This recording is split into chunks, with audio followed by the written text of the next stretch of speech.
সবাইকে আসসালামু আলাইকুম। যারা আসসালামু আলাইকুম জানাচ্ছে তাদের ওয়ালাইকুম আসসালাম, আর যারা জানাও নাই তাদের আসসালামু আলাইকুম। আজকে আমরা পরিপাক এবং শোষণের চতুর্থ লেকচারটা, মানে আমাদের আজকে ক্লাস নং 5, আমরা আজকে পড়বো পরিপাক ও শোষণ পড়বো। সো বোর্ডে যদিও লাইটিক চক্র আঁকা আছে, লাইটিক চক্র আঁকা দেখে আবার কেউ ভয় পাওয়া যায়ও না, তোমাদের এখন লাইটিক চক্র পড়াবো না, তোমাদের এখন পরিপাক শোষণই পড়াবো। এই লাইটিক চক্রের উপর একটা ভিডিও করেছি, ইউটিউবে দিয়েছি, সো ইউটিউবে দেখতে পারো লাইটিক চক্রের ভিডিওটা ক্লাস শেষে। এখন আবার কেউ ইউটিউবে ভিডিও দেখতে দৌড় দিও না।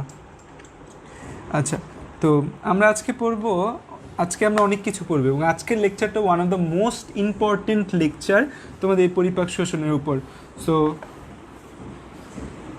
আর তোমাদের পরিপাক শোষণের উপর তো আমি পরিপাকের উপর 5টা লেকচার রেখেছিলাম, মনে হয় না 5টায় শেষ হবে, আমাদের আরও কিছু লেকচার লাগবে। সো এই মাসে আমরা হয়তো 1-2 এক্সট্রা লেকচার নিব, 12টা লেকচার নেওয়ার কথা আছে, হয়তো আমাদের 13টা লেকচার নিতে হতে পারে।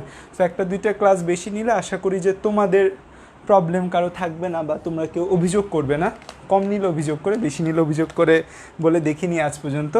সো আমরা আজকে আমাদের ক্লাস নাম হচ্ছে পরিপাক, আমরা 04, বা আমাদের ক্লাস নং, আজকে আমাদের ক্লাস নং হচ্ছে 5। ওকে, সো আমরা পড়ছিলাম পরিপাকতন্ত্র।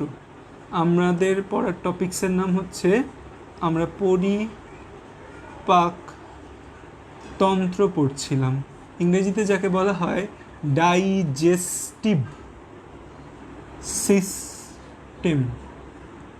তো আমাদের এই ডাইজেস্টিভ সিস্টেমটা 2টা জিনিস নিয়ে গঠিত। একটাকে বলি আমরা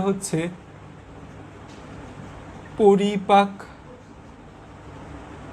নালী, বা পরিপাকের জন্য যে অঙ্গগুলা দায়ী, পরিপাক অঙ্গ বা পরিপাক নালীও বলতে পারো। এবং আরেকটি যে টার্ম ইউজ করা হয় সেটি হচ্ছে পরিপাক। দেখো যে আমাদের পরিপাকতন্ত্র বা ডাইজেস্টিভ সিস্টেমের মধ্যে 2টা জিনিস আছে, একটাকে আমরা বলি পরিপাক নালী বা পরিপাক অঙ্গ, আর একটাকে বলি আমরা পরিপাক গ্রন্থি। সো পরিপাক নালী বা অঙ্গের মধ্যে আমাদের বইয়ে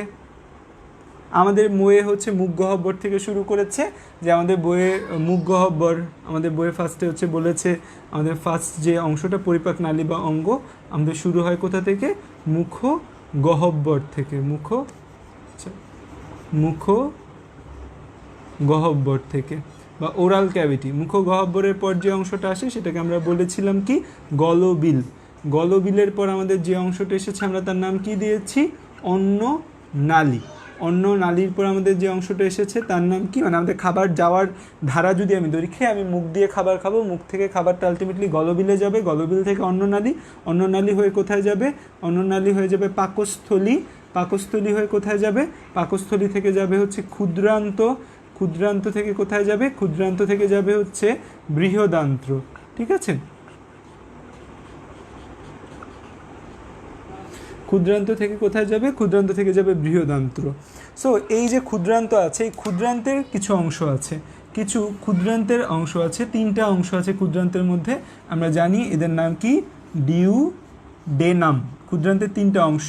এটা কিন্তু মেডিকেল অ্যাডমিশন টেস্টের জন্য খুবই গুরুত্বপূর্ণ এমসিকিউ, যে এগুলা পরীক্ষার মধ্যে আসে, নিচের কোনটা ক্ষুদ্রান্তের অংশ, নিচের কোনটা বৃহদান্তের অংশ, নিচের কোনটা ক্ষুদ্রান্তের অংশ নয়, নিচের কোনটা বৃহদান্তের অংশ নয়।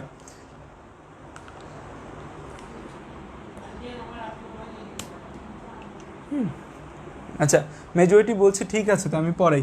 এবং একটা হচ্ছে ডিউডেনাম, তারপরে অংশের নাম কি, জেজু নাম, তারপরে অংশের নাম ইলিয়াম। ঠিক আছে,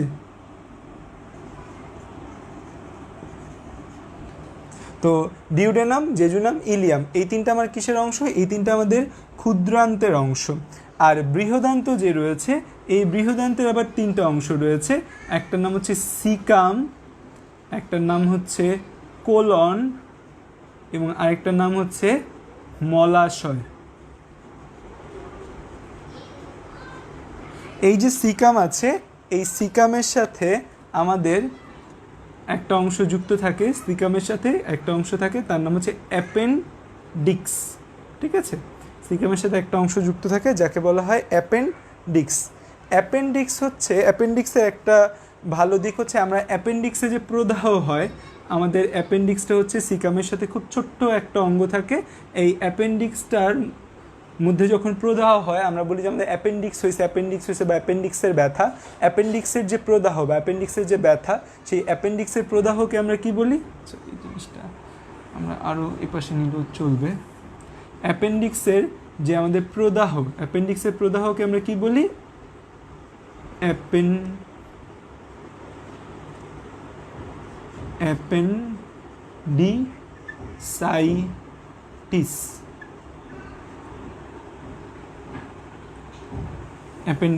অ্যাপেন্ডিসের যে প্রদাহ সেটাকে বলে আমরা অ্যাপেন্ডিক্সের যে প্রদাহ তাকে বলে আমরা কি, অ্যাপেন্ডিসাইটিস। অ্যাপেন্ডিক্সের মধ্যে আমাদের প্রচুর উপকারী জীবাণু থাকে। অ্যাপেন্ডিক্সের ভেতরে আমাদের প্রচুর কি জীবাণু থাকে, উপকারী জীবাণু থাকে। আমাদের বৃহদান্তই আসলে আমাদের উপকারী জীবাণুর ভাণ্ডার।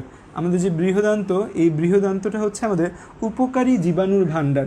আমাদের দেহের যত উপকারী জীবাণু আছে সেই উপকারী জীবাণুর ভাণ্ডার হচ্ছে কি, বৃহদান্ত। প্রায় 500-র অধিক ব্যাকটেরিয়া এই হচ্ছে বৃহদান্তের মধ্যে থাকে, উপকারী জীবাণুর ভাণ্ডার। এখন অ্যাপেন্ডিক্সের মধ্যে উপকারী জীবাণু থাকে। অ্যাপেন্ডিক্সের আরেকটা নাম আছে স্পেশাল, এটাকে বলা হয় অ্যাবডোমিনাল টনসিল। এই অ্যাপেন্ডিক্সের আরেকটা নাম হচ্ছে অ্যাবডোমিনাল টনসিল। অ্যাপেন্ডিক্সকে অ্যাবডোমিনাল টনসিল কেন বলা হয়, কারণ অ্যাপেন্ডিক্সটা এক ধরনের লিম্ফয়েড অর্গান। কি organ, lymphoid organ. Lymphoid organ জিনিসটা কি সেটা আমি তোমাদের হচ্ছে যে এর আগের ক্লাসে যখন তোমাদের টনসিল পড়িয়েছি, টনসিলের মধ্যে আমি তোমাদের পড়িয়েছিলাম যে আমাদের লিম্ফয়েড অর্গান মানে কি, যেখানে হচ্ছে লিম্ফ বা লসিকা যাতায়াত করে যে অর্গানগুলোর মধ্যে দিয়ে, বা যে অর্গানগুলো লসিকার যাতায়াতটাকে নিয়ন্ত্রিত করে। সো এই লিম্ফয়েড অর্গানের একটা নাম হচ্ছে অ্যাপেন্ডিক্স। এই অ্যাপেন্ডিক্সে প্রদাহ হলে আমরা তাকে কি বলি, অ্যাপেন্ডিসাইটিস। অ্যাপেন্ডিসাইটিসের ব্যথা কোথায় হয় এটা আমাদের জন্য, আচ্ছা আমরা এই পাশটায় মুছে দিই আপাতত। তোমরা এই অ্যাপেন্ডিক্সটা নিচে যারা নোট করছো তারা করবে কি, এই তোমরা তো সিরিয়াল লিখবা, বৃহদান্ত থেকে নিচে লিখবা সিকাম কোলন মলাশয়, তারপর সিকাম থেকে অ্যাপেন্ডিক্স লিখে অ্যাপেন্ডিক্স নিয়ে যে কথাবার্তাগুলো রয়েছে সেই কথাবার্তাগুলো লিখবে, ঠিক আছে। ধরো এইটা একটা মানুষ, আচ্ছা ধরো এইটা হচ্ছে একটা মানুষের দুইটা পায়ের অংশ, আমি বোঝাচ্ছি। এটা হচ্ছে সেই ব্যক্তির আম্বেলিকাস, বা আমরা বাংলা ভাষায় যাকে বলি নাভি বলি, ঠিক আছে। এটা হচ্ছে আম্বিলিকাস বা বেলি বাটন, বা বাংলা ভাষায় যদি বলি তাহলে আমরা এটাকে বলি হচ্ছে নাভি বলি, ঠিক আছে। আর এইটা ধরো আমাদের দুই পাশে দুইটা হিপ বোন, এই দুইটা হচ্ছে আমাদের দুই পাশে দুইটা হিপ বোন, এই দুইটা হচ্ছে আমাদের দুই পাশের দুইটা হিপ বোন, আমাদের দুই পাশে দুইটা হিপ বোন। তোমরা যারা আমার হিপ বোনের ভিডিও দেখেছো কিনা আমি জানি না। আচ্ছা, তোমরা আমার প্রশ্নগুলো করার আমি টাইম দিব তোমাদের, আগেও বলছি যে আমি তোমাদের প্রশ্ন করার টাইম দিব, তখন তোমরা প্রশ্ন করো, আমি সকলের প্রশ্ন উত্তর দেবো। আজকে নিয়ে যে পঞ্চম ক্লাস, 4টা ক্লাস যে হয়েছে, কয়জন বলতে পারবে যে তোমাদের প্রশ্নের উত্তর দেওয়া হয়নি? তোমাদের সকলের প্রশ্নের উত্তর দেওয়া হবে, কিন্তু তোমরা একটু সময় মতো প্রশ্ন করো যখন আমি তোমাদের সুযোগ দিব। সো এইটা ধরো আমাদের হিপ বোন, আমাদের এই যে দুই পাশে দুইটা হিপ বোন থাকে। তোমরা যদি কেউ তোমাদের হাতটা হচ্ছে দেহের একটু নিচের দিকে নাও, তাহলে দেখবা যে এই জায়গাটায় দুইটা বোনস ফিল করা যায়। তো হিপ বোনের মধ্যেও আমাদের একটা এই জায়গায় একটা উঁচু জায়গা ফিল করা যায়। তোমরা যদি আমার হিপ বোনের ভিডিওটা দেখো, হিপ বোনের ভিডিওটা দেখলে দেখবে যে এখানে একটা উঁচু জায়গা থাকে হিপ বোনের মধ্যে। একে আমরা একটা নাম দিয়েছি, এর নামটা হচ্ছে যে অ্যান্টেরিয়র মানে সামনের দিকে, ছোট করে লিখতে, আচ্ছা বড় করে লিখি, অ্যান্টেরিয়র মানে সামনের দিকে। তারপর হচ্ছে সুপেরিয়র মানে উপরের দিকে, অ্যান্টেরিয়র সুপেরিয়র আইলিয়াক স্পাইন মানে হচ্ছে তোমাদের বইয়ের ভাষায় এই হিপ বোনের মধ্যে একটা কাঁটা থাকে, এই কাঁটাটাকে বলা হয়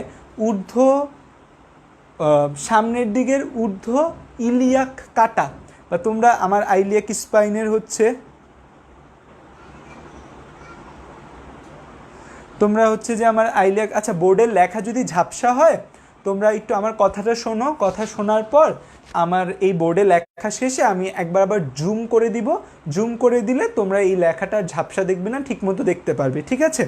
তো যাদের যাদের লেখা ঝাপসা লাগছে আমি হচ্ছে যে আবার জুম করে দিব, তখন তোমাদের দেখা যাবে। আর নেক্সট থেকে একটা অ্যাপস ব্যবহার করে জুম, ওইটা জুমের ফ্যাসিলিটিস রয়েছে এবং ভিডিও কোয়ালিটি বেড়ে যাবে, ঠিক আছে? তো আমার কথাটা একটু মনোযোগ দিয়ে শোনো এখন তোমরা। So anterior superior iliac spine থাকে, বা তোমরা যদি তোমাদের দেহের নিচের দিকে হাত দাও এখানে দেখবে যে একটা উঁচু জায়গা থাকে। সো এই আম্বিলিকাস এবং এই অ্যান্টেরিয়র সুপিরিয়র আইলিয়াক স্পাইনের মধ্যে যদি হচ্ছে যে আমাদের এই সিকামটা বা অ্যাপেন্ডিক্সটা আমাদের হচ্ছে যে কোন পাশে থাকে, আমাদের ডান পাশে থাকে অ্যাপেন্ডিক্সটা বা সিকামটা আমাদের হচ্ছে যে ডান পাশে থাকে। সো এই অ্যান্টেরিয়র সুপিরিয়র আইলিয়াক স্পাইন এবং আম্বিলিকাসের মধ্যে যদি তুমি একটা এরকম ইমাজিনারি বা একটা কাল্পনিক লাইন টানো যে আম্বিলিকাস এবং অ্যান্টেরিয়র সুপিরিয়র আইলিয়াক স্পাইনের মধ্যে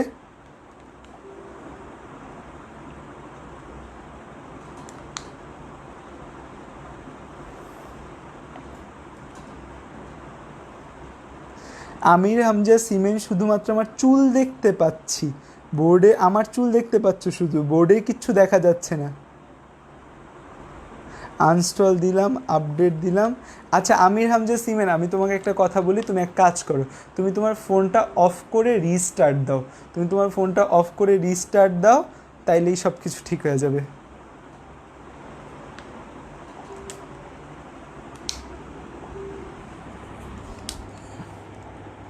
আচ্ছা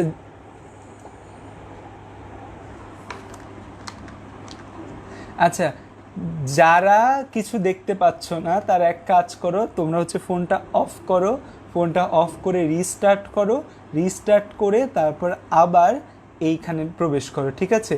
এবং ফেসবুকের মেইন অ্যাপ ডাউনলোড করো, ফেসবুক লাইট বা ক্রোম দিয়ে ফেসবুকে ঢুকবা না, ফেসবুকের যে মেইন অ্যাপসটা আছে সেই অ্যাপসটা ডাউনলোড করো, মেইন অ্যাপসটা ডাউনলোড করলেই তোমরা ক্লিয়ার দেখতে পাবে, ঠিক আছে? এবং ফোনটা অফ করে তারপর তোমরা অন করো,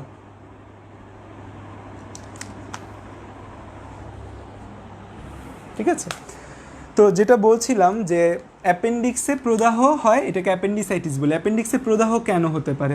অ্যাপেন্ডিক্সে প্রদাহ হতে পারে, ধরো কোনো অ্যাপেন্ডিক্সের মধ্যে কোনো খাবার আটকে গেল, খাবারের পর আমাদের খাদ্যের যে অপাচ্য অংশ সেটা গিয়ে অ্যাপেন্ডিক্সে আটকে গেল, বা অ্যাপেন্ডিক্সে প্রচুর ব্যাকটেরিয়া আক্রমণ করলো বা প্রচুর ভাইরাস আক্রমণ করলো, তখন এই অ্যাপেন্ডিক্সে প্রদাহ তৈরি হয়, যাকে আমরা বলি অ্যাপেন্ডিসাইটিস। তো যেটা বলছিলাম, এই যে আমাদের হিপবোন, হিপবোনের এই যে উঁচু জায়গাটা, এই উঁচু জায়গাটাকে বলি আমরা অ্যান্টেরিয়র সুপিরিয়র আইলিয়াক স্পাইন। আচ্ছা তোমাদের হিপবোনটা দেখিয়ে দিই।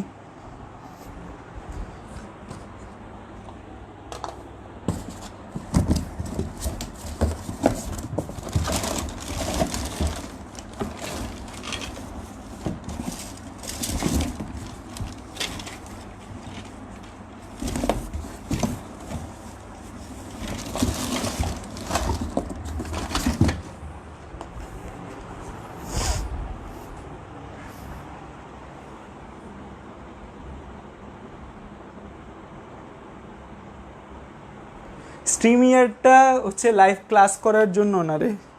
আচ্ছা দেখো, এইটা হচ্ছে একটা হিপবোন, এই হিপবোনের এই যে উপরের দিকে যে কাঁটাটা থাকে, এই উপরের দিকের কাঁটাটাকে স্ট্রিমিয়ারটা দিয়ে লাইভ, আচ্ছা আমরা স্ট্রিমিয়ারটা একদিন ট্রাই করে দেখবো না। এখন তোমাদের যাদের নেট কানেকশন স্লো থাকলে কিন্তু ক্লাস করতে সমস্যা হবেই, সেটা তুমি স্ট্রিমিট দিয়ে করো, জুম দিয়ে করো, যে জায়গা দিয়ে করো, নেট কানেকশন স্লো হলে কিন্তু ক্লাস করতে প্রবলেম হবেই। আর হচ্ছে ফেসবুকের মেইন অ্যাপসটা ডাউনলোড করা লাগবে, আর যাদের ফোনে সমস্যা হচ্ছে তারা রিস্টার্ট দাও, কারণ মেজরিটি বলছে কোনো সমস্যা নেই, 2-3 জন স্পেসিফিকভাবে সমস্যা দেখা যাচ্ছে, এবং 2-3 জন স্পেসিফিক সমস্যার জন্য আমি কি করতে পারি বলো? তো এই দেখা যায় এটা একটা হচ্ছে হিপবোন। সো এই যে হিপবোন আছে, হিপবোনের এই যে উঁচু জায়গাটা, এই উঁচু জায়গাটাকে আমরা বলি অ্যান্টেরিয়র সুপিরিয়র আইলিয়াক স্পাইন। তোমরা হিপবোনে আমার ভিডিওটা দেখে নিবে। সো এই যে অ্যান্টেরিয়র সুপিরিয়র আইলিয়াক স্পাইন থাকে হিপবোনের মধ্যে, এইটা আমরা ফিল করতে পারি। এই যে উঁচু জায়গা এবং আম্বেলিকাসের মাঝখানে যদি তুমি একটা কাল্পনিক লাইন টানো, কাল্পনিক লাইন টানলে এটার যে মিডিয়াল 2/3 আর ল্যাটারাল 2/3, এদের মাঝখানে একটা পয়েন্ট আছে। মানে আমি তোমাদের জাস্ট একটা জিনিস জানতে চাচ্ছি যে এই লাইনটার মাঝখানে একটা পয়েন্ট, এই মাঝখানের পয়েন্টটাকে বলা হয় ম্যাকবার্নিস পয়েন্ট। বিজ্ঞানী ম্যাকবার্নিস এই পয়েন্টটা আবিষ্কার করেছে। এই পয়েন্টের ভালো দিক হচ্ছে কি জানো, যে মাঝে মাঝে যে কারো যদি হচ্ছে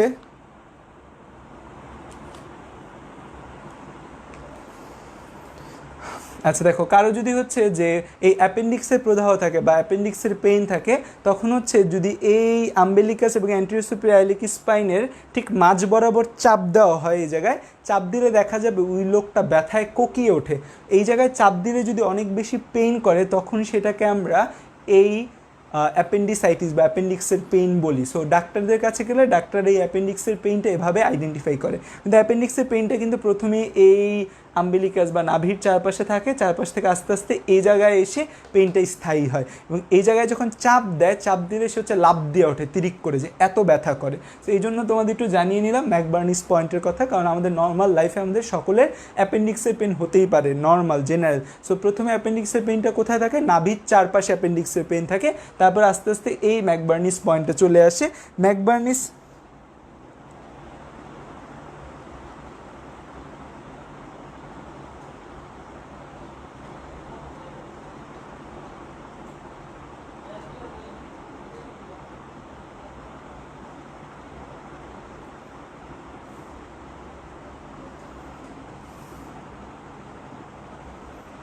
আচ্ছা, আমি তোমাদের আর কমেন্ট পড়তে পারছি না। এক গ্রুপ বলতেছো ক্লিয়ার দেখো, এক গ্রুপ বলতেছো ক্লিয়ার দেখো না। ক্লিয়ার না দেখার তো এখানে কারণ নাই কোনো, ঠিক আছে? সো কিছু কি কি করতে হবে বলে দিয়েছি, সেই যা যা বলেছি সেগুলো একটু অনুসরণ করো, ক্লিয়ার দেখতে পাবে। মেজরিটি ক্লিয়ার দেখতে পাচ্ছে, তোমাদের কয়েকজনের হয়তো একটু প্রবলেম হচ্ছে, কি কি করতে হবে বলে দিয়েছি, ঠিক আছে? আর যদি এখন ক্লিয়ার দেখতে না পারো, তাহলে হচ্ছে যে পরবর্তীতে আবার এই অংশটুকু শুনে নিও বা দেখে নিও। এখন আমার কথাটা একটু শোনো। সো এই ম্যাকবার্নিস পয়েন্টটা এই জন্য জানিয়ে দিলাম, কারণ অ্যাপেন্ডিক্সের পেইন আমাদের যে কারোই হতে পারে, অ্যাপেন্ডিসাইটিস হতে পারে। তো অ্যাপেন্ডিসাইটিসের প্রদাহটা মেইনলি কেন হয়, এখানে কোনো খাবার আটকে যাওয়াটা অ্যাপেন্ডিসাইটিসের প্রদাহ হওয়ার অন্যতম একটা কারণ। এছাড়া কোনো ভাইরাস ব্যাকটেরিয়া, এরা যদি ভাইরাস ব্যাকটেরিয়া আক্রমণের কারণে ইনফ্লামেশন বা প্রদাহ হতে পারে। অ্যাপেন্ডিসাইটিসের পেইনে দেখা যায় খুব হঠাৎ করে খুব বেশি পেইন থাকলে তখন এটার অপারেশন করা লাগে, অ্যাপেন্ডিক্সটা ফেলে দেওয়া লাগে। অ্যাপেন্ডিক্সের কোনো গুরুত্ব আছে কি না, এটা একজন প্রশ্ন করেছিল। সেটা হচ্ছে যে অ্যাপেন্ডিক্সটা বলা হয় যে আদি যুগে যখন হচ্ছে যে মানুষ কাঁচা মাংস খেত, সেই কাঁচা মাংস খাওয়ার হজম করার জন্য কিছু এনজাইম ক্ষরণ করা লাগতো, সেগুলো অ্যাপেন্ডিক্স থেকে খরিত হতো। বাট এখন যেহেতু মানুষ কাঁচা মাংস খায় না, সো এখন অ্যাপেন্ডিক্সের খুব বেশি প্রয়োজন হয় না। সো আস্তে আস্তে অ্যাপেন্ডিক্স একটা নিষ্ক্রিয় অঙ্গ বা ভেস্টিজিয়াল অর্গানে কনভার্ট হয়ে গিয়েছে। নিষ্ক্রিয় অঙ্গকে আমরা কি বলি, ভেস্টিজিয়াল অর্গান বলি। নিষ্ক্রিয় অঙ্গ ইংরেজি কি, নিষ্ক্রিয় অঙ্গ ইংরেজি হচ্ছে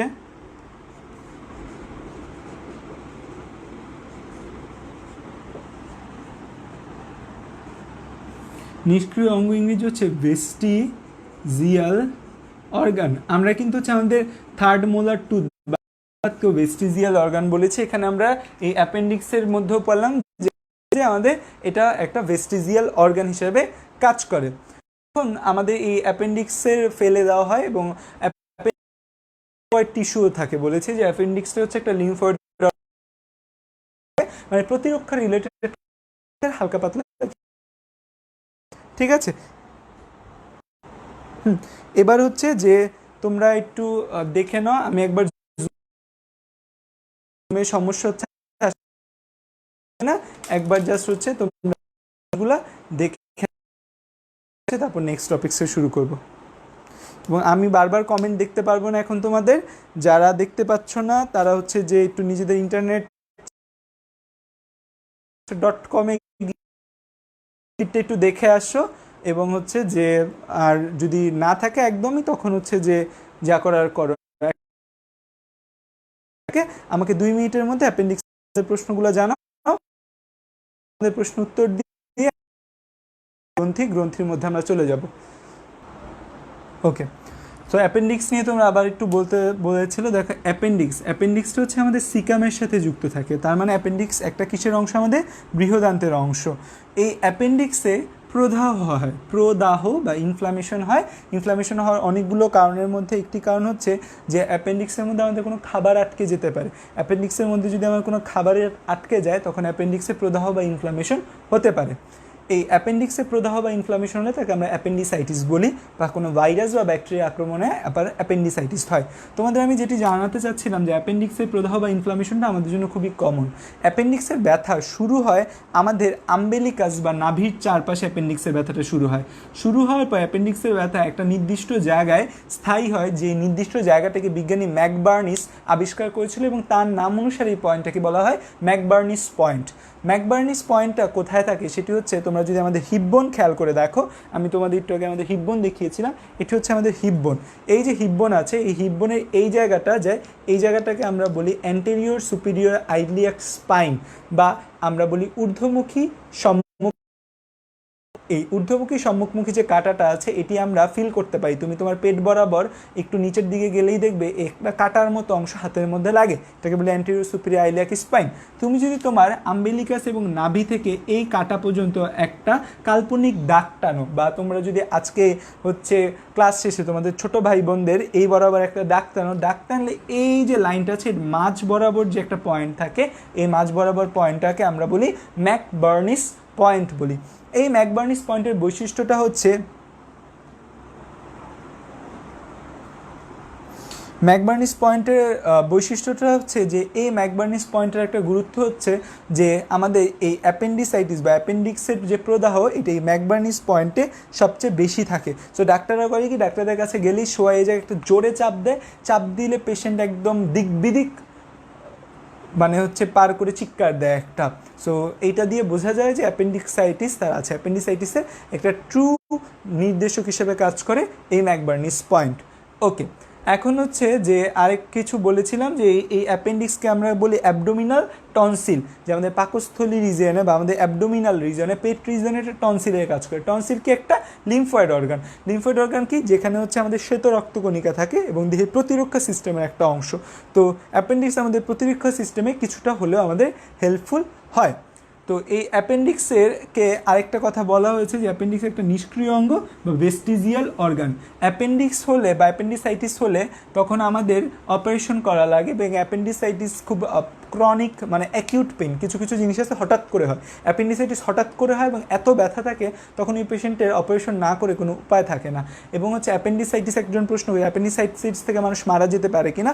অনেক সময় অ্যাপেন্ডিসাইটিস ব্রাস্ট হয়ে যায়, মানে অ্যাপেন্ডিসাইট ফেটে যায়। অ্যাপেন্ডিসাইটটা যখন ফেটে যায় তখন কি হয়, অ্যাপেন্ডিসাইটে যত জীবাণু ছিল, যত রক্ত ছিল সব আমাদের পেটের ভেতর চলে আসে। আমাদের পেটের যে আবরণ পেরিটোনিয়াম, পেটের আবরণের নাম কি পেরিটোনিয়াম, এই পেরিটোনিয়ামের উপর প্রদাহ সৃষ্টি করে।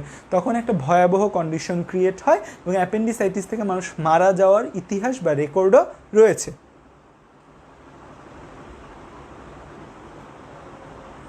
এবার ক্লিয়ার? এবার আর কোনো প্রশ্ন আছে তোমাদের?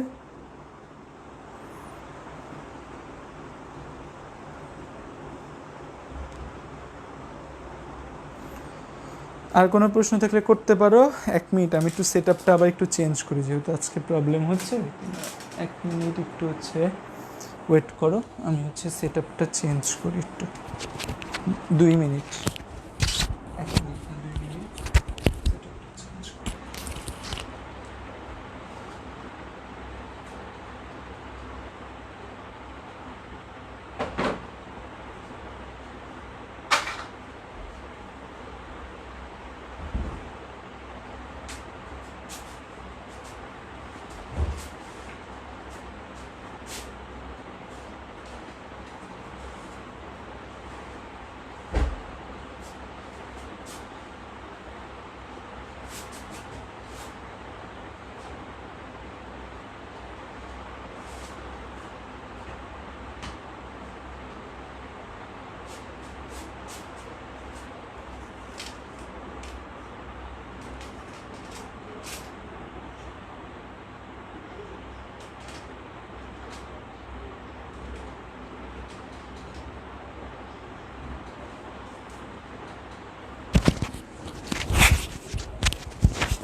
এবার বোর্ড ক্লিয়ার আছে কিনা আমাকে একটু জানাও, এবং আমার কথা শোনা যাচ্ছে কিনা বলো, এবং তোমাদের কোনো প্রশ্ন থাকলে বলো, আমি হচ্ছে যে প্রশ্নের উত্তর দিয়ে আমাদের অংশে চলে যাব। ওকে,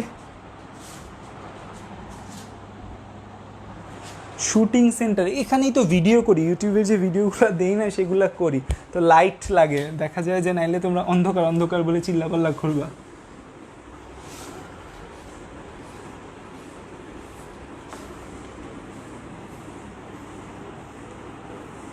অ্যাপেন্ডিক্সে ব্যথা হয়, অ্যাপেন্ডিসাইটিস হলে প্রদাহ, ইনফ্লামেশন। লাস্ট দিন তোমাদের বলেছি না ইনফ্লামেশন আসলে কি, পরিপাক গ্রন্থি।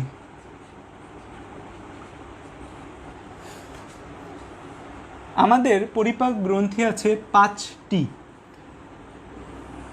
কয়টা পরিপাক গ্রন্থি আছে? 5টি পরিপাক গ্রন্থি রয়েছে।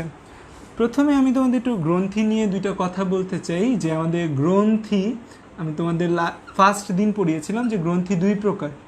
একটাকে আমরা বলি বহির্ক্ষরা। বহির্ক্ষরা মানে যে তার ক্ষরণ বাইরে নিক্ষেপ করে, তাকে আমরা কি বলি?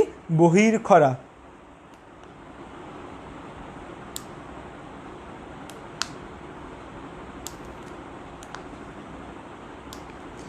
আচ্ছা আচ্ছা প্রশ্ন করো অ্যাপেন্ডিসাইটিসের প্রদাহ, অ্যাপেন্ডিসাইটিসের প্রদাহর মানে কোনো প্রতিষেধক আছে কিনা? নাই, অ্যাপেন্ডিসাইটিসের কোনো প্রতিষেধক নাই। অ্যাপেন্ডিসাইটিস তোমার হতেই পারে, তো এই জন্য করে কি বিদেশে বাচ্চা হওয়ার পরে ওদের অ্যাপেন্ডিক্স ফেলে দেয়। কেন ওদের অ্যাপেন্ডিক্স ফেলে দেয়? কারণ হচ্ছে যে পরবর্তীতে সমস্যা হতে পারে, এই জন্য অ্যাপেন্ডিক্সটা বিদেশে জন্মের সাথে সাথেই ফেলে দেয়। বিদেশে অনেক দেশে জন্মের সাথে সাথে অ্যাপেন্ডিক্স ফেলে দেয়।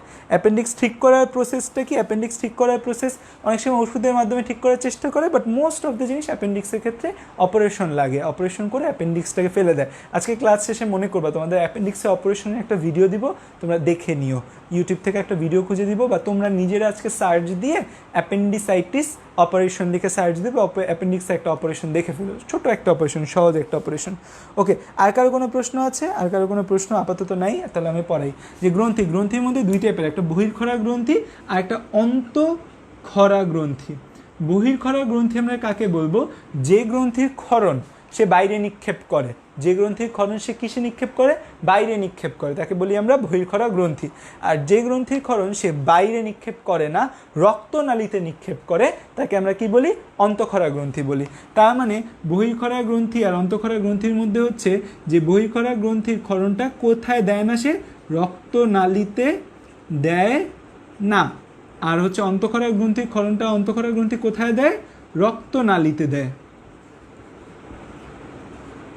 আবার এই যেহেতু রক্তনালীতে দেয় না, তার মানে এর কিছু লাগবে না, এর কিছু নালী বা ডাক্ট থাকে।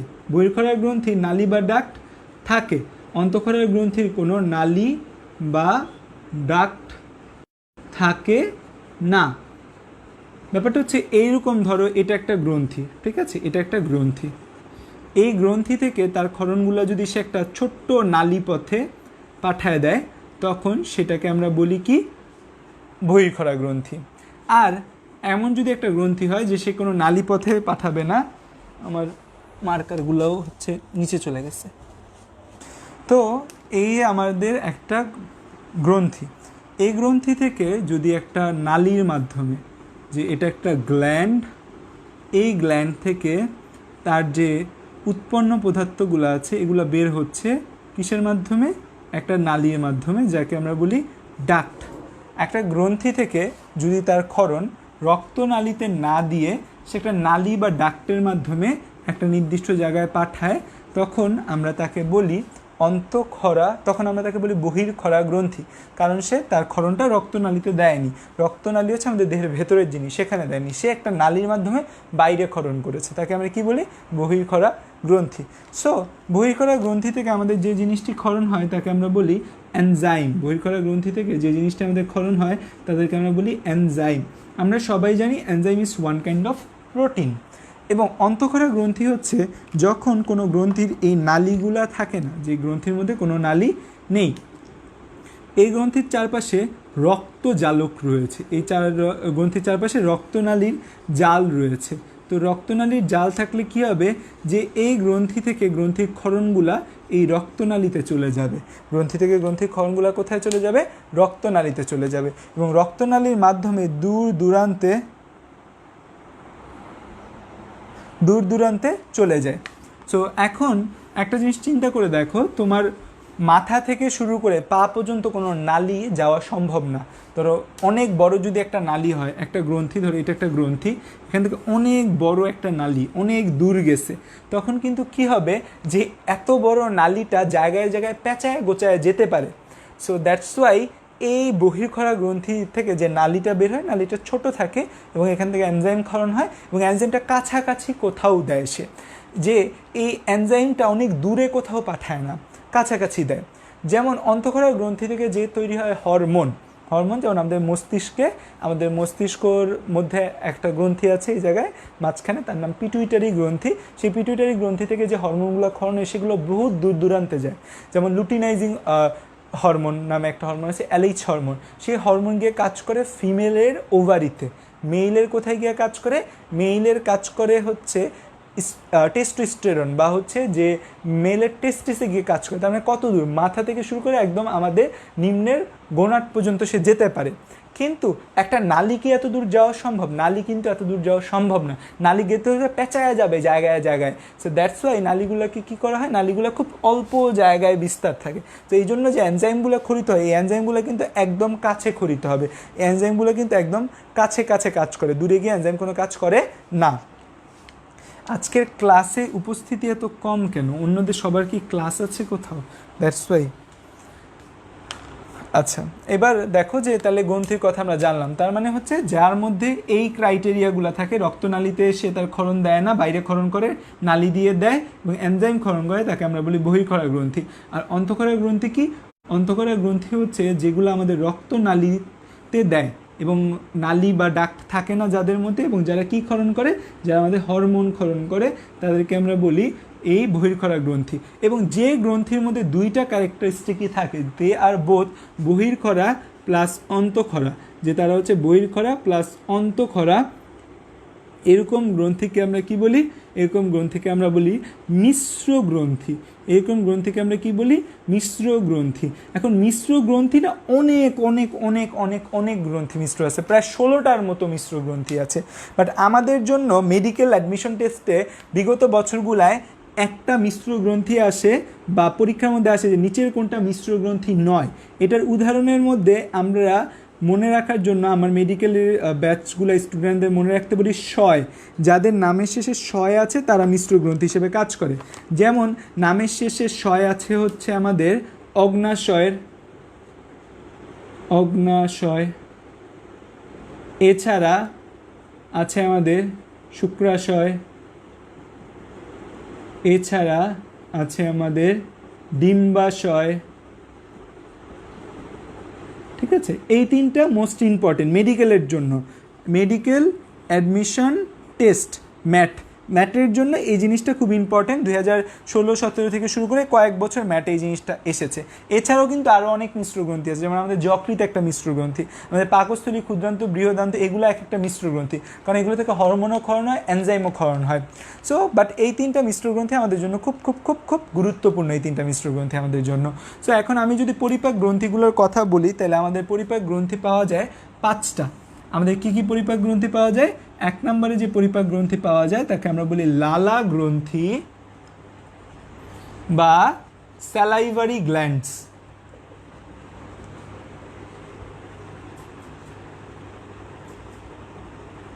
2 নম্বরে যে গ্রন্থি পাওয়া যায় তাকে আমরা বলি যকৃৎ।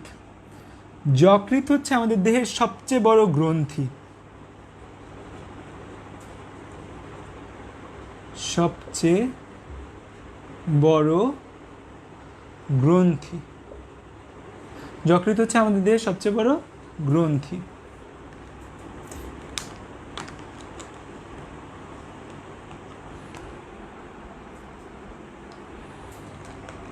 হ্যাঁ, তো যকৃৎ হচ্ছে আমাদের দেহের সবচেয়ে বড় গ্রন্থি। আচ্ছা, এই জায়গাটা একটু মুছছি। যকৃৎ যখন আমাদের দেহের সবচেয়ে বড় গ্রন্থি বলি না, তখন আমাদের কিছু এখানে দ্বন্দ্ব চলে আসে বা কিছু অ্যানাদার এমসিকিউ আমাদের একটু মনে রাখা লাগে। দেহের সবচেয়ে বড় গ্রন্থি তাহলে আমরা কি বলতেছি? যকৃৎকে বলতেছি। এখন যদি তোমাকে প্রশ্নটা এমন থাকে যে দেহের সবচেয়ে বড় অন্তঃক্ষরা গ্রন্থি কি, দেহের সবচেয়ে বড় অন্তঃক্ষরা গ্রন্থি। যদি সিম্পল স্পেসিফিকভাবে আলাদাভাবে গ্রন্থির কথা বলা থাকে, দেহের সবচেয়ে বড় গ্রন্থি আলাদাভাবে জাস্ট দেহের সবচেয়ে বড় গ্রন্থি বলা আছে, আনডাউটেডলি এটা কি হবে? যকৃৎ। আর তোমাকে যদি স্পেসিফিকভাবে উল্লেখ করে দেয় কি গ্রন্থি? অন্তঃক্ষরা গ্রন্থি। কারণ যকৃৎ কিন্তু আমাদের ওয়ান কাইন্ড অফ মিশ্র গ্রন্থি, যদিও এটার অন্তঃক্ষরা প্রপার্টি নিয়ে অনেক সন্দেহ আছে, কিন্তু হচ্ছে যে এটা সবচেয়ে বড় গ্রন্থি আমরা বলি একবারে নির্দ্বিধায় আমরা দেহের সবচেয়ে বড় গ্রন্থি কাকে বলতে পারি? যকৃৎকে বলতে পারি। আর দেহের সবচেয়ে বড় অন্তঃক্ষরা গ্রন্থি যদি কখনো আসে যে দেহের সবচেয়ে বড় অন্তঃক্ষরা গ্রন্থি, তখন উত্তরটা কিন্তু হবে থাইরয়েড। তখন উত্তরটা কী হবে? তখন উত্তরটা হবে থাইরয়েড, যে দেহের সবচেয়ে বড় অন্তঃক্ষরা গ্রন্থি। এবং আরেকটা প্রশ্ন আসে যে দেহের সবচেয়ে বড় অঙ্গ, মানবদেহের সবচেয়ে বড় অঙ্গ বললে সেটা কি আসবে? অঙ্গ বললে সেটা কিন্তু ত্বক। আমি তোমাদের ফার্স্ট দিনই বলছিলাম যে মানবদেহের সবচেয়ে বড় অঙ্গ বললে সেটা কিন্তু ত্বক। তাহলে এই তিনটা এমসিকিউ কিন্তু আমাদের জন্য ইম্পর্টেন্ট। যে দেহের সবচেয়ে বড় গ্রন্থি যদি বলে দেন ইটস যকৃৎ অবভিয়াসলি। আর যদি স্পেসিফিকলি অন্তঃক্ষরা গ্রন্থি উল্লেখ থাকে, এই ক্রাইটেরিয়াটা অন্তঃক্ষরা গ্রন্থি উল্লেখ করলে কিন্তু সেটা থাইরয়েড। থাইরয়েডটা কোথায় থাকে? আমাদের শ্বাসনালীতে থাকে, এই যে গলা এই জায়গায় প্রজাপতির মতো একটা গ্রন্থি। এবং থাইরয়েড একমাত্র গ্রন্থি যেটা বাইরে থেকে ফিল করা যায়, ইজিলি পালপেবল। এই যে আমাদের এখানে থাইরয়েড গ্রন্থি আছে। তো এই তিনটা কথা পাশাপাশি চলে আসে আমাদের, হ্যাঁ, যেহেতু আমরা এমসিকিউগুলো মনে রাখার চেষ্টা করি ভালোভাবে, এই তিনটা এমসিকিউ আমাদের চলে আসে। এরপর তার যকৃৎ গ্রন্থি, লালা গ্রন্থি, যকৃৎ গ্রন্থি, তারপর চলে আসে হচ্ছে আমাদের গ্যাস্ট্রিক গ্রন্থি। গ্যাস্ট্রিক গ্রন্থি, গ্যাস্ট্রিক গ্রন্থি থেকে আমাদের যা ক্ষরণ হয় তাকে আমরা বলি গ্যাস্ট্রিক জুস। তাকে আমরা বলি কি? গ্যাস্ট্রিক জুস ক্ষরণ হয় গ্যাস্ট্রিক গ্রন্থি থেকে। তারপর আসে আমাদের পিত্তরস, পিত্তথলি থেকে আসে পিত্তরস।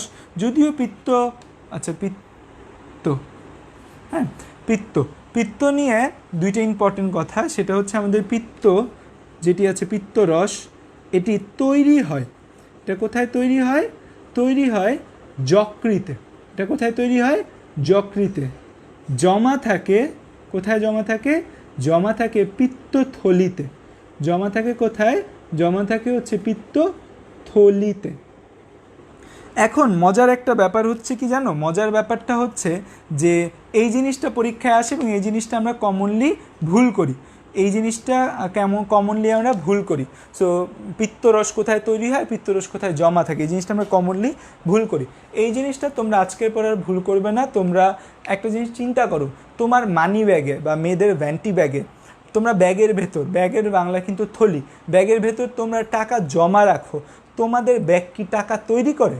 কারো ব্যাগ যদি টাকা তৈরি করে তাহলে সেই ব্যাগটা আমাকে দিয়ে দিবে, তাহলে আমি ওই ব্যাগটা রেখে রেখে অনেক টাকা তৈরি হয়ে অনেক বড় লোক হয়ে যাব।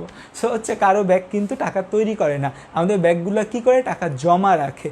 টাকা তৈরি হয় কোথায়? টাকা তৈরি হয় বা টাকা বানানো হয় বাংলাদেশের গাজীপুরে টাকশাল রয়েছে। গাজীপুরে টাকশাল নামে একটা জায়গা রয়েছে, কেউ ঘুরতে গিয়েছো কিনা আমি জানি না, বা আমার এখানে মোস্ট প্রবাবলি গাজীপুরের কেউ নেই।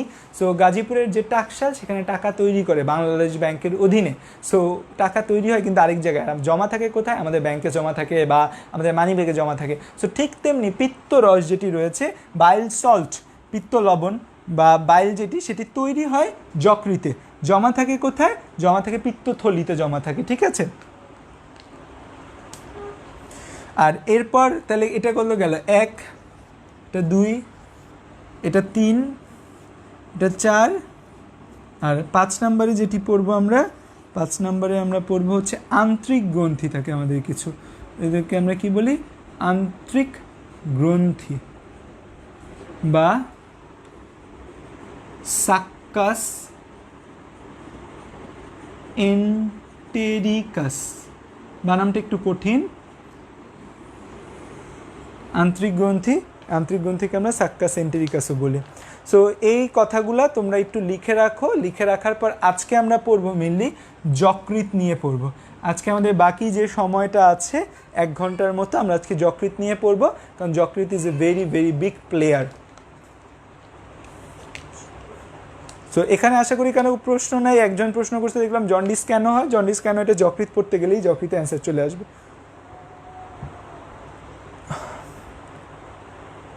তো তো যারা লিখছো আশা করি তোমাদের লেখাও কমপ্লিট হয়ে যাওয়ার কথা। যদি কারো লেখা কমপ্লিট না হয় এই জন্য আমরা প্রায় 30 সেকেন্ডের মতো একটা সময় গ্যাপ নিচ্ছি। যারা লেখনি তাদের লেখা কমপ্লিট হয়ে যাবে এই টাইমের মধ্যে। আজকে এত কম মানুষ কেন? 33 জন মানুষ মাত্র, এত ইম্পর্টেন্ট একটা টপিকস পড়াবো যকৃৎ।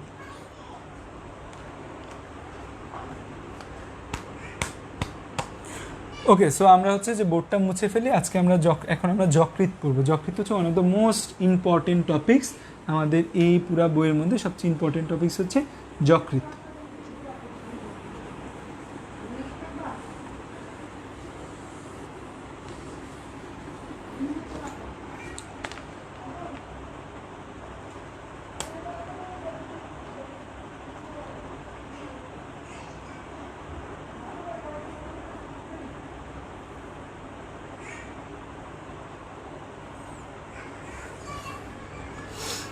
আচ্ছা, তোমরা এখন প্রশ্ন করো না কেউ, দেখবা কি পড়াইতে পড়াইতে না ভাইয়া তোমাদের সব মনের প্রশ্নের উত্তর দিয়ে দেবো, কারণ আমি জানি তো তোমরা কোন প্রশ্নগুলো করো।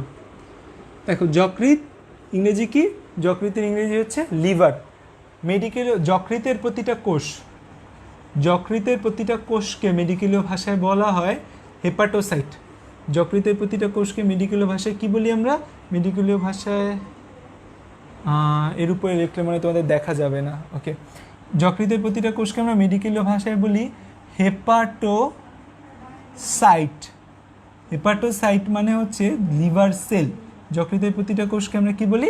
হেপাটোসাইট বা লিভার সেল বলি। যকৃতের প্রতিটা কোষকে আমরা হেপাটোসাইট বলি। যকৃৎ দেখতে এরকম কিছুটা।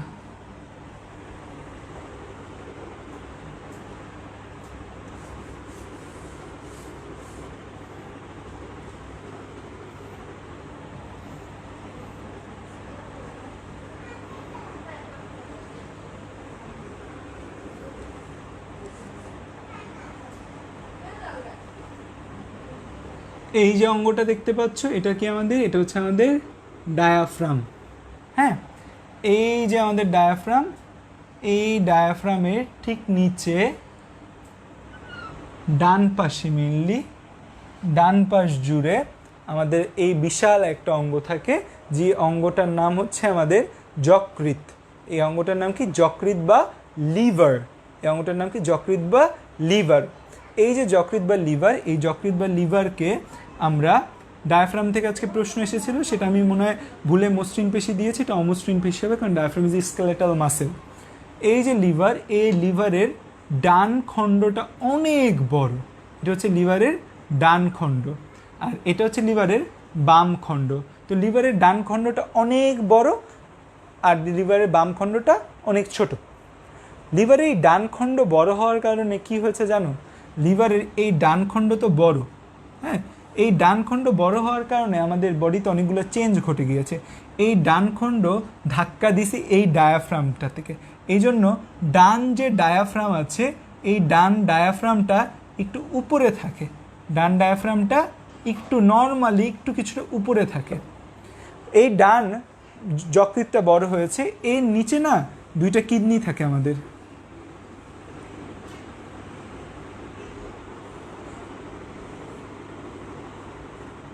তো এই এক কিডনি, বাম পাশে কোনো বাধা আছে? বাম পাশে কোনো বাধা নেই। বাম পাশের কিডনিটা হয় কি একটু উপরে থাকে। তার মানে আমরা কি দেখতে পাচ্ছি? আমাদের যে দুইটা কিডনি আছে, দুইটা কিডনির মধ্যে কোন কিডনি বা কোন বৃক্কটা আমাদের হচ্ছে যে নিচে থাকে, এই ডান খণ্ড বড় হওয়ার কারণে আমাদের ডান বৃক্ক কিন্তু কোথায় নেমে যায়? ডান বৃক্ক নিচে নেমে যায়। তো আমাদের এই যে ডান যকৃতের ডান খণ্ড বড় হওয়ার কারণে কিন্তু আমাদের বডির অনেক স্যাক্রিফাইস করা লেগেছে। বডির কী কী স্যাক্রিফাইস করা লেগেছে? এই যকৃতের ডান খণ্ড বড় হওয়ার কারণে ডান ডায়াফ্রামটা একটু ধাক্কা খেয়ে উপরে উঠে যায়, যে এত বড় খণ্ড। ঠিক তেমনি আবার ধাক্কা খেয়ে ডান বৃক্কটা কী হয়? নিচে নেমে যায় আমাদের। এবং আমাদের ডান যকৃতের ডান খণ্ড সবচেয়ে সবচেয়ে সবচেয়ে বড় আমাদের যকৃতের ডান খণ্ড। এখন আসা যাক আমাদের যকৃতের এই কথা নিয়ে। আমাদের যকৃতের মধ্যে এই যে ডান খণ্ড আর বাম খণ্ড, এই দুইটা হচ্ছে সম্পূর্ণ খণ্ড। আমাদের যকৃতের ছবি যদি আমরা দেখি, যকৃতের মধ্যে এই দুইটা খণ্ডকে আমরা কি বলি? সম্পূর্ণ খণ্ড। এবং যকৃতের মধ্যে কিছু অসম্পূর্ণ খণ্ড দেখা যায়। এটা হচ্ছে আমাদের যকৃতের সামনের ভিউ। সামনে থেকে আমরা যকৃতকে যেভাবে দেখি, সামনের ভিউ। আর এটা হচ্ছে আমাদের যকৃতের পেছনের ভিউ।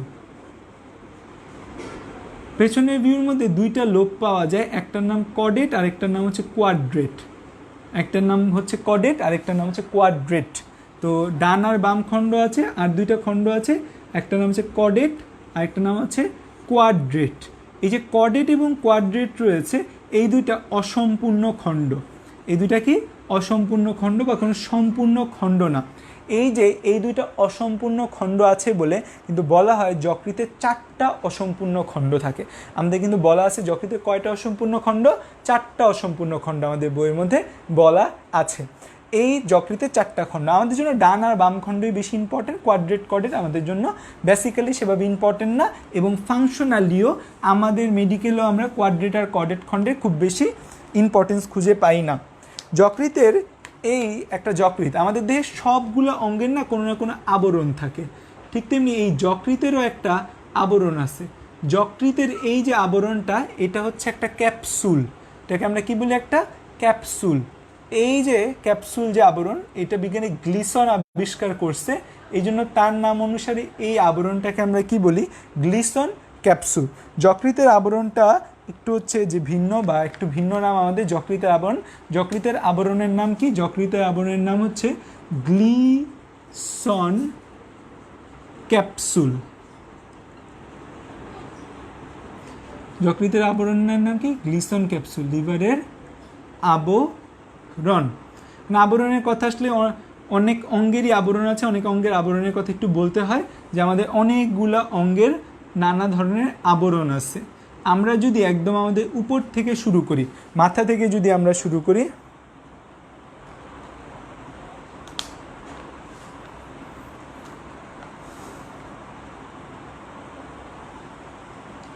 হ্যাঁ যকৃতের উপর, এই জন্য তো আমি লেখি নেই, যতটুকু লেখছি আশা করি দেখা যায়।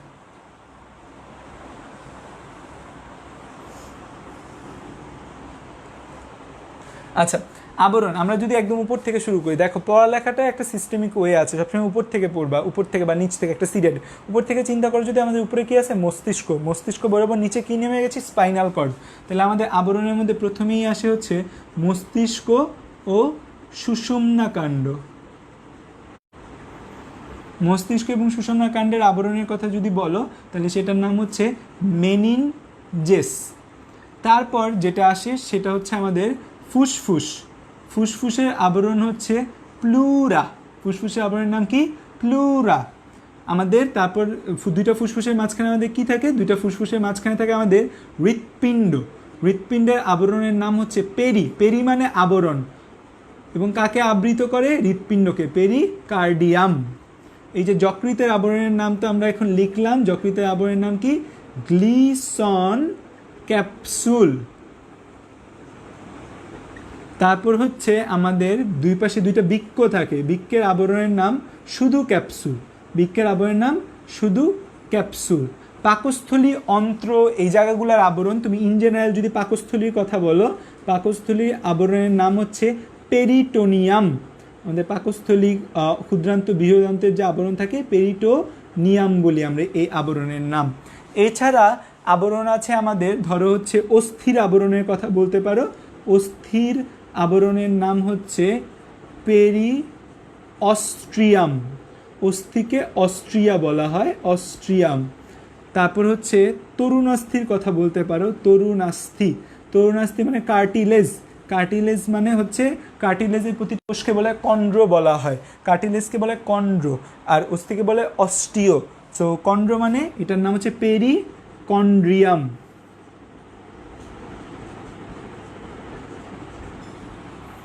ওকে, সো এইগুলা কিছু আমাদের গুরুত্বপূর্ণ আবরণ। পেশিকোষের আবরণকে আবার বলে সার্কোলেমা। তো এই কয়টা আবরণের নাম একটু লিখে নাও। আমার ল্যাপটপ অফ হয়ে গেল কেন?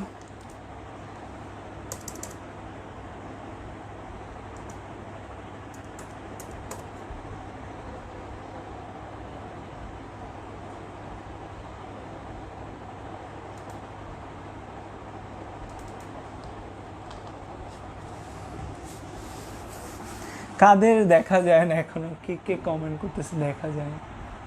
কি দেখা যায় না? যদি দেখা না যায় তাহলে ক্লাস অফ করে দিয়ে কি করব? কারা দেখতেছো না আবার বলো।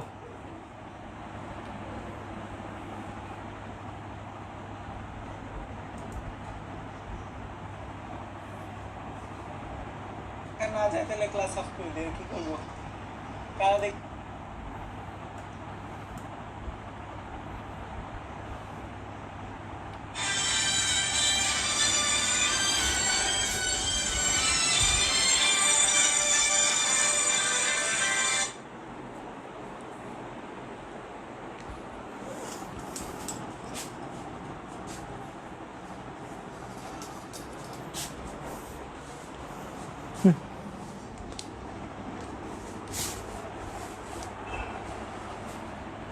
লিভার তো পড়াবোই পুরাটা, আবার এক গ্রুপ বলে ঝাপসা।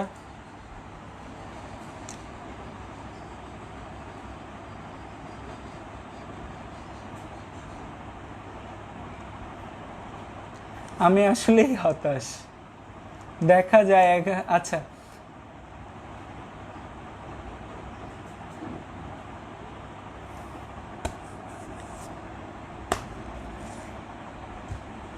আচ্ছা, তো আমরা আবরণীতে পড়লাম, এবার আসো হচ্ছে যে আমরা যদি আবরণের কথাবার্তা আমাদের শেষ, এবার হচ্ছে আমরা যকৃৎ নিয়ে পড়ছি, ঠিক আছে? হ্যাঁ, যকৃৎ। যকৃতের সবচেয়ে বড় যে খণ্ড, সেই বড় খণ্ডটার নাম হচ্ছে ডান খণ্ড। যকৃতের এই ডান খণ্ডের নিচের অংশে, যকৃতের ডান খণ্ডের নিচের অংশে একটা থলি থাকে। যকৃতের ডান খণ্ডের নিচের অংশে একটা থলি থাকে। এই থলিটাকে আমরা কি বলি? এই থলিটাকে আমরা বলি পিত্ত থলি, বা হ্যাঁ, এটাকে বলি আমরা পিত্তথলি বা বাইল ডাক্ট বলা হয়, ঠিক আছে? বা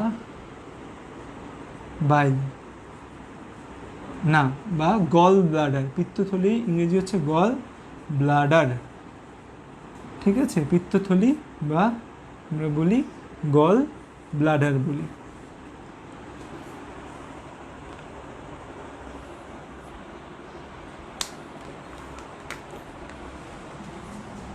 আচ্ছা, আমাকে না দেখা যাক, আমাকে না দেখা গেলে কোনো সমস্যা নেই। ধরো 1 মিনিট, আমি হচ্ছে একটু গ্রুপে প্রশ্নটা দিয়েছি, একটু এটাকে মার্কেস অ্যানাউন্সমেন্ট একটু করে দিয়ে আসছি। 1 মিনিট।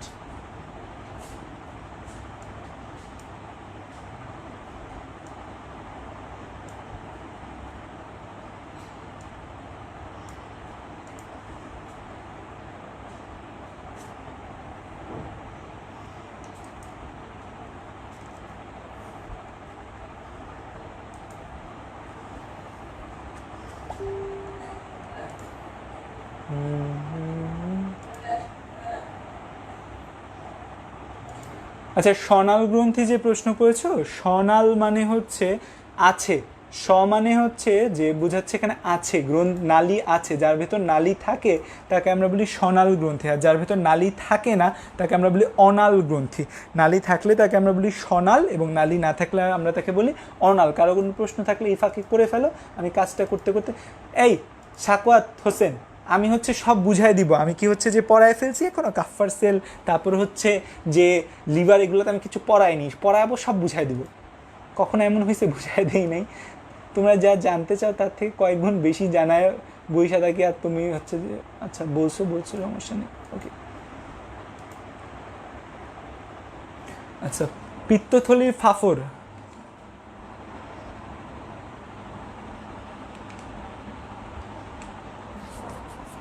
আচ্ছা, শাহজাদি পারভিনের আজকে অনেক সমস্যা হচ্ছে। ওকে, তো আমাদের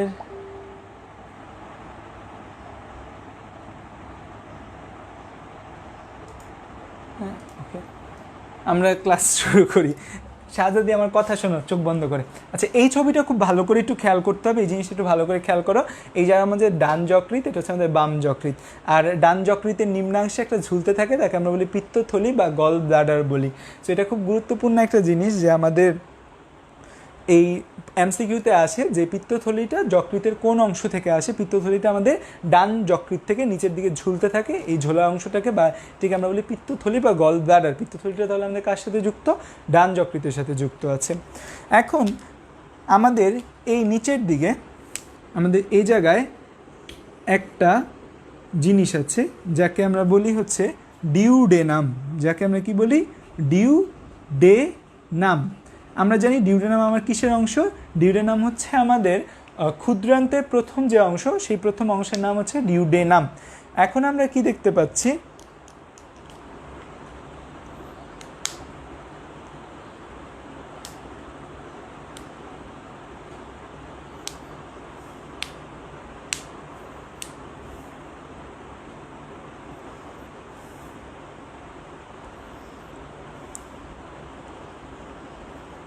আচ্ছা, সূচির নাম আমি ভুলে যাই খালি।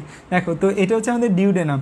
এখন আমরা কি দেখতে পাচ্ছি? আমরা দেখতে পাচ্ছি যে আমাদের এই যে ডিউডেনাম রয়েছে এখানে একটা, খেয়াল করে এই ছবিটা, আমাদের ডান যকৃৎ থেকে একটা নালী বের হয়। ডান যকৃৎ থেকে একটা যে নালী বের হয় তাকে আমি ছোট করে লিখছি, কেউ এখন কমপ্লেন করে না, কথাটা শোনো, ছোট করে লিখতেছি। এটার নাম হচ্ছে ডান যকৃৎ নালী। ডান যকৃৎ থেকে একটা নালী বের হয়, তাকে আমরা বলি ডান যকৃৎ নালী। আর হচ্ছে বাম যকৃৎ থেকে একটা নালী বের হয়, বাম যকৃৎ থেকে যে নালীটা বের হয় তাকে আমরা কি বলি? তাকে আমরা বলি বাম যকৃৎ নালী। ডান যকৃৎ থেকে একটা নালী বের হয়, ডান যকৃৎ নালী। বাম যকৃৎ থেকে একটা নালী বের হয়, বাম যকৃৎ নালী। দুইটাকে একসাথে আমরা কি বলতে পারি? দুইটাকে একসাথে আমরা বলতে পারি না, যে হচ্ছে অভিন্ন যকৃৎ নালী, যে দুইটা মিলে একটা অভিন্ন যকৃৎ নালী তৈরি করেছে। তার মানে এটা হচ্ছে একটা অভিন্ন যকৃৎ নালী। আচ্ছা, আমাদের এই যে ডিউডেনামের সাথে এরকম পাতার মতো একটা অঙ্গ যুক্ত থাকে। আমাদের দেহের এরকম পাতার মতো একটা অঙ্গ, যার ভেতরের নালীটা দেখতে মাছের কাঁটার মতো। যার দেহের ভেতরের এই অঙ্গটা দেখতে কিসের মতো? পাতার মতো। এই অঙ্গটা দেখতে পাতার মতো, এবং আমাদের দেহের একমাত্র অঙ্গ যা পুরা মাংসল না, এটা হচ্ছে, হ্যাঁ, এটা পুরাটাই মাংসল একটা অংশ, ফ্লেশি। এটা পাতার মতো। এটার নাম আমরা কি জানি? এটার নাম আমরা জানি, এটাকে বলা হয় অগ্নাশয়। এটাকে কি বলা হয়? অগ্নাশয় বলা হয়। সো এই অগ্নাশয়ের মাথাটা যুক্ত থাকে ডিউডেনামের সাথে, আর অগ্নাশয়ের লেজের সাথে যুক্ত থাকে স্প্লিন। অগ্নাশয়ের লেজের সাথে কি যুক্ত থাকে? স্প্লিন বা প্লিহা। স্প্লিন বা প্লিহা নিয়ে তোমাদের চতুর্থ অধ্যায়ে বিস্তারিত পড়ানো হবে। একে আমরা কি বলি? স্প্লিন বা প্লিহা বলি। তার মানে দেখো, এই যে অগ্নাশয় বা ডিউডেনাম যে রয়েছে,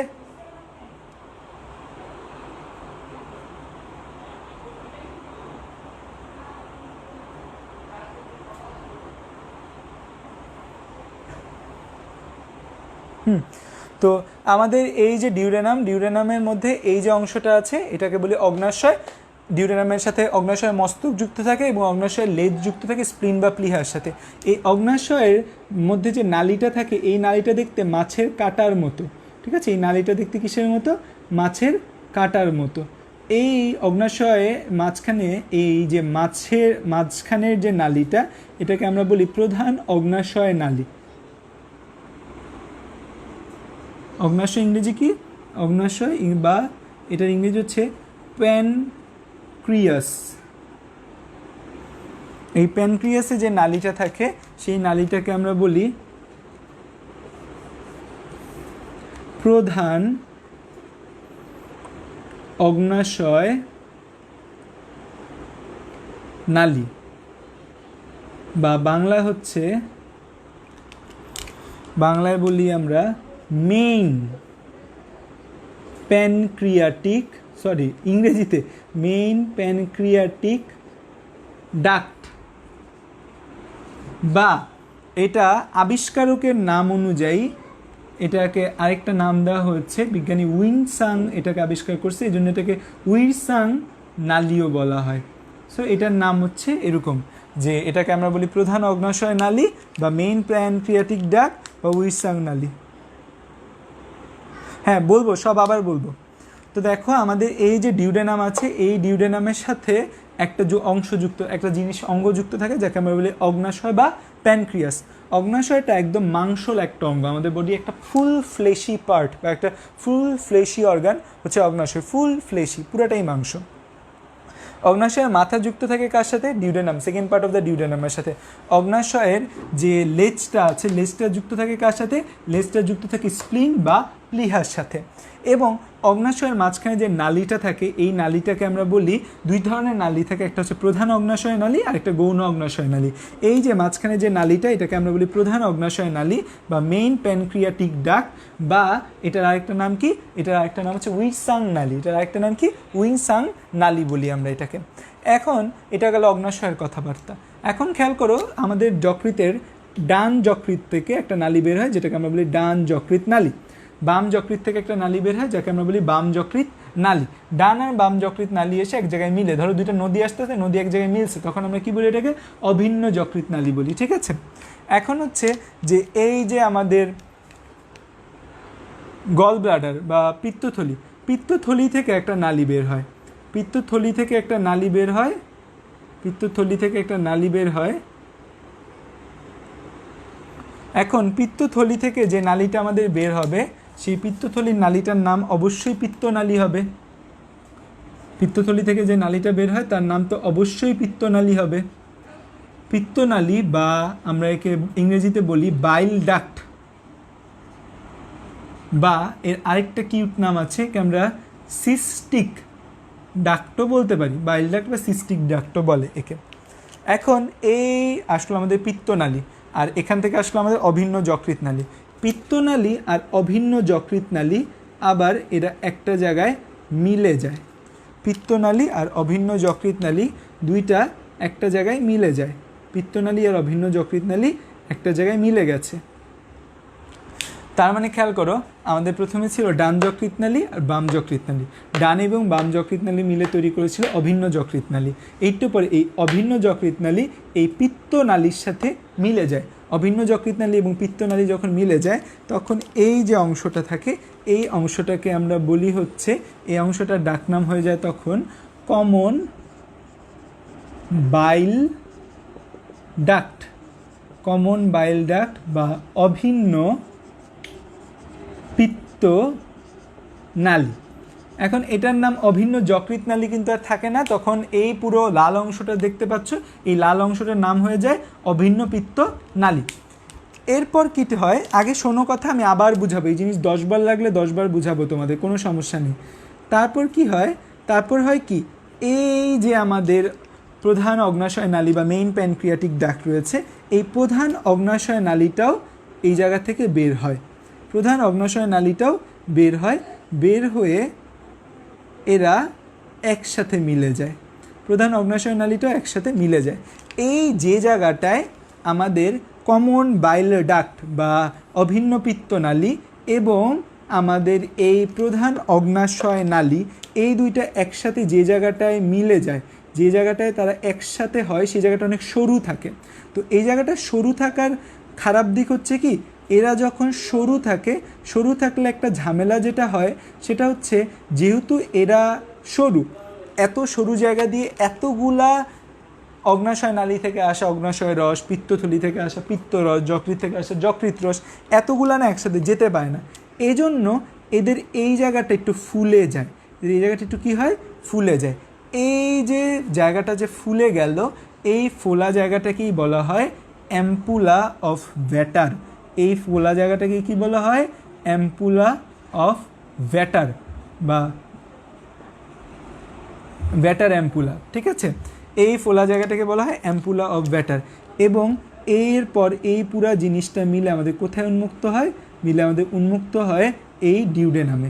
আমাদের এই ডিউডেনামের যে অংশটা উন্মুক্ত হয় সেই অংশটাকে আমরা বলি, ডিউডেনামকে আমরা 4টা ভাগে ভাগ করি, ডিউডেনামের যে জায়গাটায় উন্মুক্ত হয় এই অংশটার নাম হচ্ছে মেজর প্যাপিলা, যে এখানে একটা এই যে এটাকে ছিদ্র করে ঢোকে, তো ছিদ্র করার কারণে এই জায়গায় একটা মাংসল অভিক্ষেপ তৈরি হয়, একে আমরা বলি মেজর প্যাপিলা। তার মানে ডিউডেনামে মেজর প্যাপিলা নামক যে জায়গা থাকে সেই মেজর প্যাপিলা নামক জায়গায় একটা ছিদ্র থাকে, সেই ছিদ্রপথে আমাদের এই অ্যাম্পুলা, আমাদের এই পুরো নালীটা অভিন্ন পিত্তনালী এবং অগ্নাশয় নালী একসাথে মিলে এই জায়গাটা দিয়ে প্রবেশ করে। এখন অনেকেই হয়তো বোঝো নাই, আমি আবার বুঝাচ্ছি, খেয়াল করো যে আমাদের ডান যকৃৎ থেকে একটা নালী বের হয় যার নাম আমরা কি দিলাম ডান যকৃৎ নালী, বাম যকৃৎ থেকে একটা নালী বের হয় যার নাম আমরা কি দিলাম, যার নাম দিলাম আমরা বাম যকৃৎ নালী। ডান এবং বাম যকৃৎ নালী একসাথে মিলিত হয়ে একটা নালী তৈরি করলো, যে নালীটার আমরা কি নাম দিলাম অভিন্ন যকৃৎ নালী। তারপর হচ্ছে আমাদের এই পিত্তথলি বা গল ব্লাডার, পিত্তথলি বা গল ব্লাডার থেকে একটা নালী বের হলো, যার নাম আমরা কি দিলাম, পিত্তনালী বা বাইল ডাক্ট বা সিস্টিক ডাক্ট।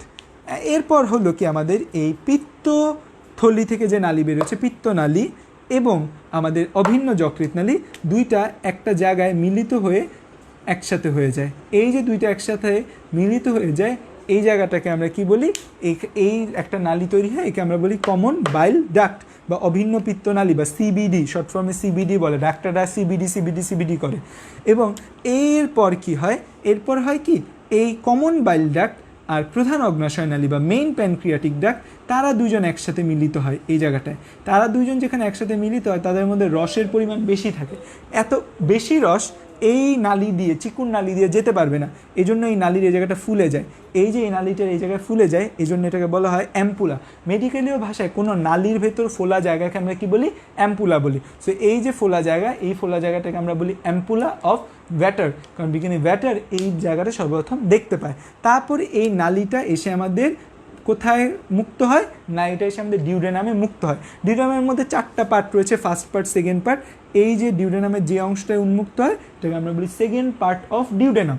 এই সেকেন্ড পার্ট অফ দ্য ডিউডেনামে একটা ছিদ্র পথে ঢুকে প্রবেশ করে, এবং যেহেতু এখানে একটা ছিদ্র করে ফেলতেছে, তখন কি হবে, যখন কোনো ছিদ্র হবে তার মাংসগুলো এরকম চারপাশে ছড়ায়া যাবে। তো ডিউডেনামের মাংসগুলো চারপাশে ছড়ায়া যায় ছিদ্রটাকে জায়গা দেওয়ার জন্য।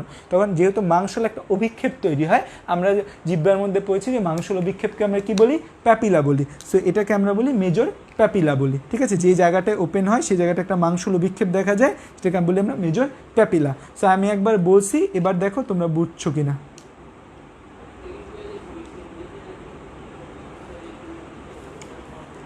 এবার বলো এটা তোমরা বুঝছো কিনা।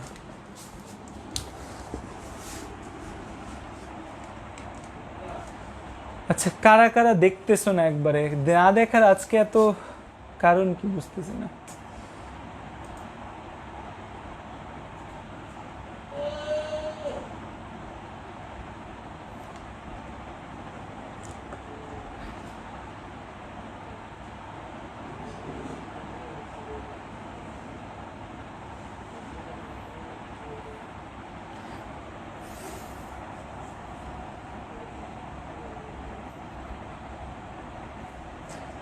এই যে বোর্ডে যতটুকু লিখছি, এই বোর্ডের লেখাগুলো দেখতে পাচ্ছ না, দীপ সরকার, আর কে কে দেখছো না?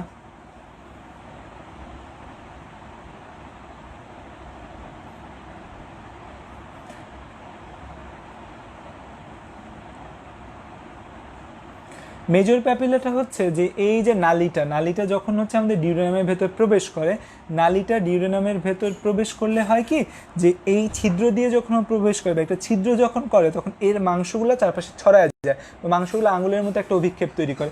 এই যে মাংসগুলো আঙুলের মতো অভিক্ষেপ তৈরি করে, এই অভিক্ষেপকেই আমরা কি বলি, এই অভিক্ষেপকেই আমরা বলি যে মেজর ডিউডেনাল প্যাপিলা। আচ্ছা, আবার বলি,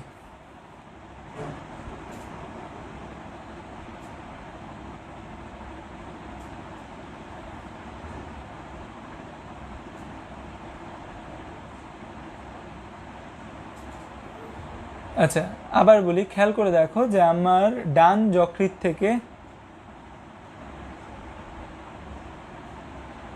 আচ্ছা যারা দেখতে পাচ্ছ না, সাবা সামিলা দেখতে পাচ্ছ না, দীপ সরকার দেখতে পাচ্ছ না, নাসির হোসেন দেখতে পাচ্ছে না, সানজিদা আফরিন তাসমিয়া দেখতে পাচ্ছে না, শাহজাদি পারভিন দেখতে পাচ্ছে না, মোট 5 জন দেখতে পাচ্ছে না।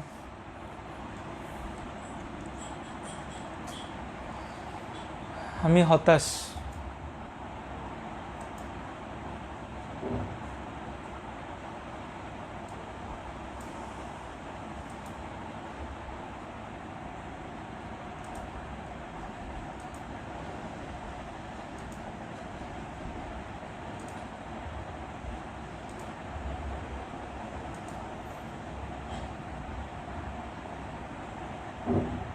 আমি তো এখন নিচে বসে আছি, আমাকে কিভাবে দেখবা শাহাদাত এখন? আচ্ছা, স্প্লিনটা এখন বলবো না, স্প্লিনটা আমাদের নেক্সট অধ্যায়ে আমরা স্প্লিন পাবো, নেক্সট অধ্যায়ে স্প্লিন বলবো। নিশি তো ছবি দিল, নিশি ফুল দেখতে পাচ্ছে, বাকিরা কেন দেখতে পাচ্ছ না? কি করবো এখন বলো, সবাই দেখতে না পেলে একটা কথা ছিল। আচ্ছা খেয়াল করো,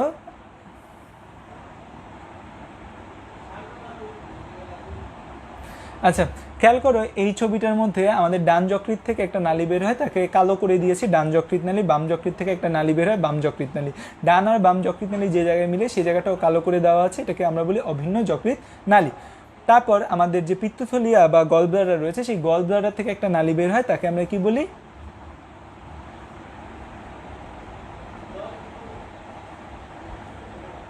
লিভার। তা আমাদের গল ব্লাডার থেকে একটা নালী বেরিয়েছে, তাকে আমরা দেখো সবুজ কালার করে দিয়েছি, সবুজ কালার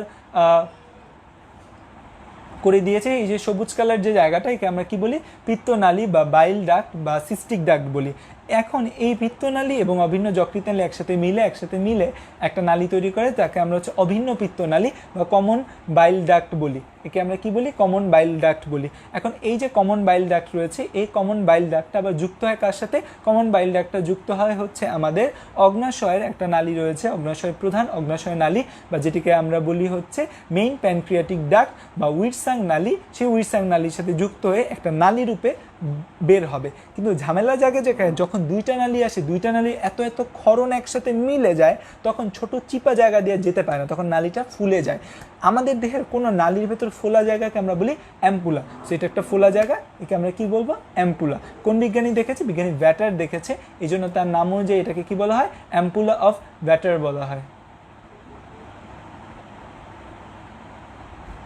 দীপ সরকার আমার চুল দেখতেছে জাস্ট, ভয়াবহ সিচুয়েশন।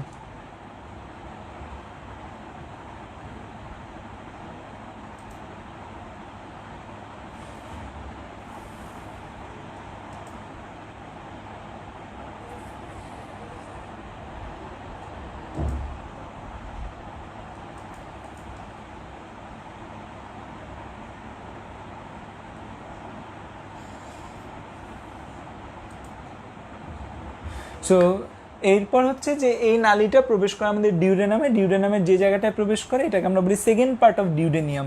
ডিউডেনামের আমাদের চারটা অংশ আছে, চারটা অংশের মধ্যে 2 নম্বর যে অংশ, 2 নম্বর অংশের সাথে যুক্ত 2 নম্বর অংশের ভিতরে প্রবেশ করে, একে আমরা বলি second part of the duodenum. এই সেকেন্ড পার্ট অফ দ্য ডিউডেনামে এই নালীটা প্রবেশ করে। তার মানে খেয়াল করে এই নালী দিয়ে আসলে কি কি প্রবেশ করছে। এই নালী দিয়ে কিন্তু যকৃৎ থেকে যকৃৎ রস আসছে, যদিও যকৃৎ রসের মধ্যে খুব বেশি ইম্পর্টেন্ট কিছু থাকে না। পিত্তথলি থেকে পিত্ত রস আসছে এবং অগ্নাশয় থেকে অগ্নাশয় রস আসছে। অগ্নাশয় রসটা আমাদের খাবার হজম করার জন্য খুবই ইম্পর্টেন্ট। তার মানে আমাদের ডিউডেনামে কিন্তু আমরা অনেক কিছু পাচ্ছি যা আমাদের খাবার হজমের জন্য বিশেষ ভূমিকা রাখে। সো ডিউডেনামে যেহেতু আমরা খাবার হজমের জন্য এই বিশেষ জিনিসগুলো পাচ্ছি, দ্যাটস ওয়াই আমাদের ডিউডেনামে কিন্তু খাবার হজমটাও ভালো হবে। আমাদের ডিউডেনামে খাবার হজম করার ক্ষমতা অন্য যে কোনো অংশের থেকে বেশি।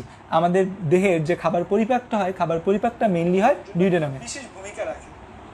সো ডিউডেনামে যেহেতু আমরা খাবার হজম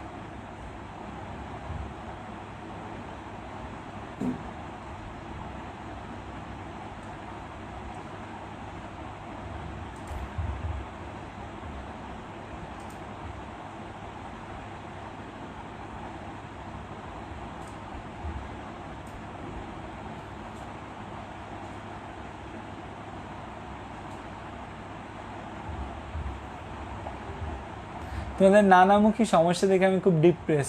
এক একজন এক এক জায়গা দেখতে পাচ্ছে।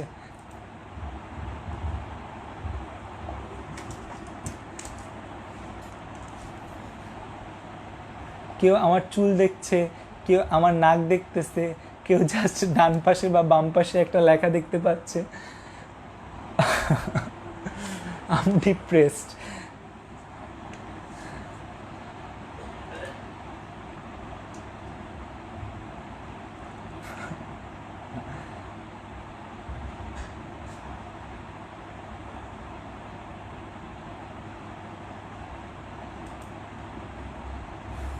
আচ্ছা, তো এই হচ্ছে আমাদের যকৃতের মোটামুটি কমন ফিচার, বা যকৃতের মধ্যে আমরা এই জিনিসগুলো দেখতে পাই। বা হচ্ছে আমাদের এই ছবিটা তোমাদের অনেকেরই গোলপাক পাকায় ফেলো তোমরা, দ্যাটস ওয়াই এই ছবিটা হচ্ছে যে দেখানো বা এই ছবিটা এঁকে দেওয়া। আশা করি এই টপিক্সটা তোমরা বুঝতে পেরেছো।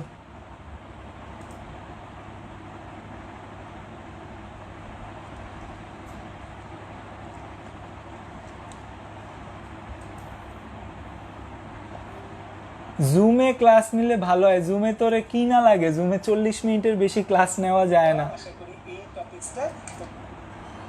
আর হচ্ছে জুমেও সমস্যা করবে।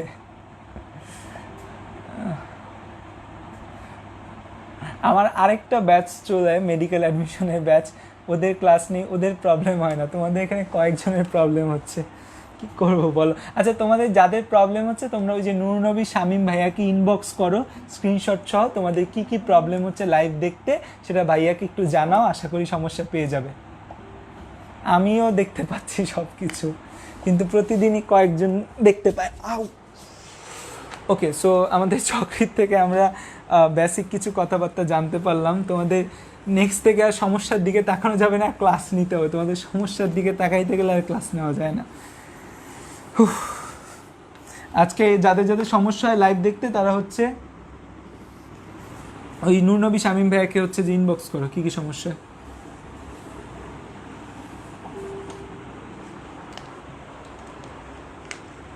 ওকে, সো আমাদের যকৃৎ নিয়ে আমরা একটা বেসিক যকৃতের সম্পর্কে জানলাম। এবার আসো যকৃতের কাজ নিয়ে যদি আমরা জানি। আচ্ছা, যকৃৎ থেকে আরও কিছু ইম্পর্টেন্ট কথা বলা হয় যে যকৃতের মোট ওজন হচ্ছে আমাদের দেহের ওজন হচ্ছে 1.5 থেকে 2 কেজি।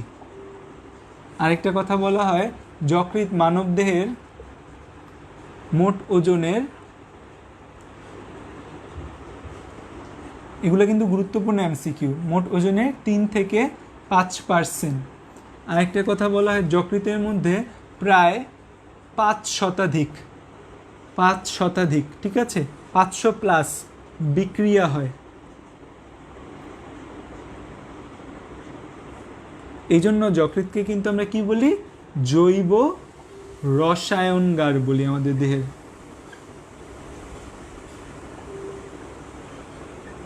ঠিক আছে, যকৃৎকে কিন্তু আমরা কি বলি, যকৃৎকে আমরা বলি আমাদের দেহের জৈব রসায়নগার। এগুলোতে যকৃৎ নিয়ে কিছু হচ্ছে খুব ক্লাসিক কিছু শব্দ যকৃৎ নিয়ে। আমাদের যকৃতের একটা কোষের কথা যদি আমরা চিন্তা করি, এইটা হচ্ছে আমাদের একটা যকৃতের কোষ।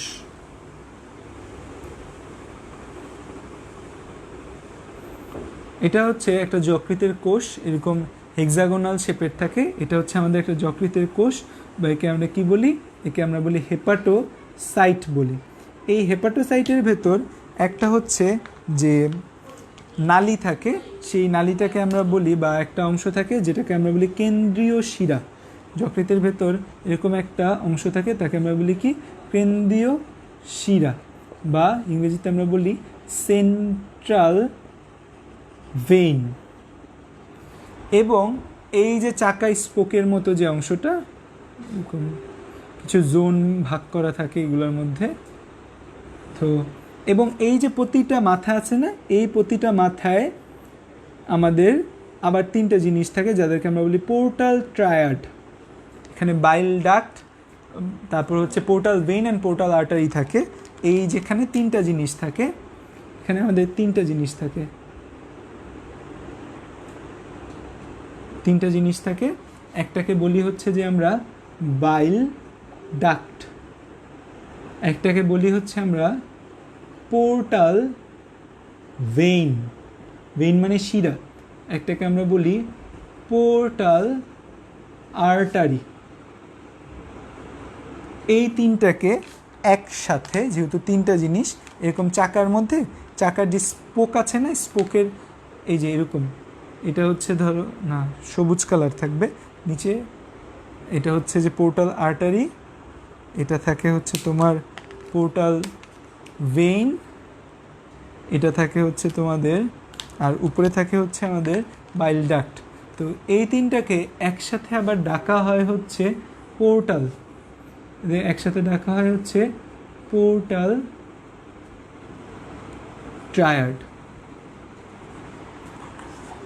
এখন পোর্টাল কথাটা থেকে তোমাদের একটা জিনিস জানাতে চাই যে পোর্টাল মানে আসলে কি।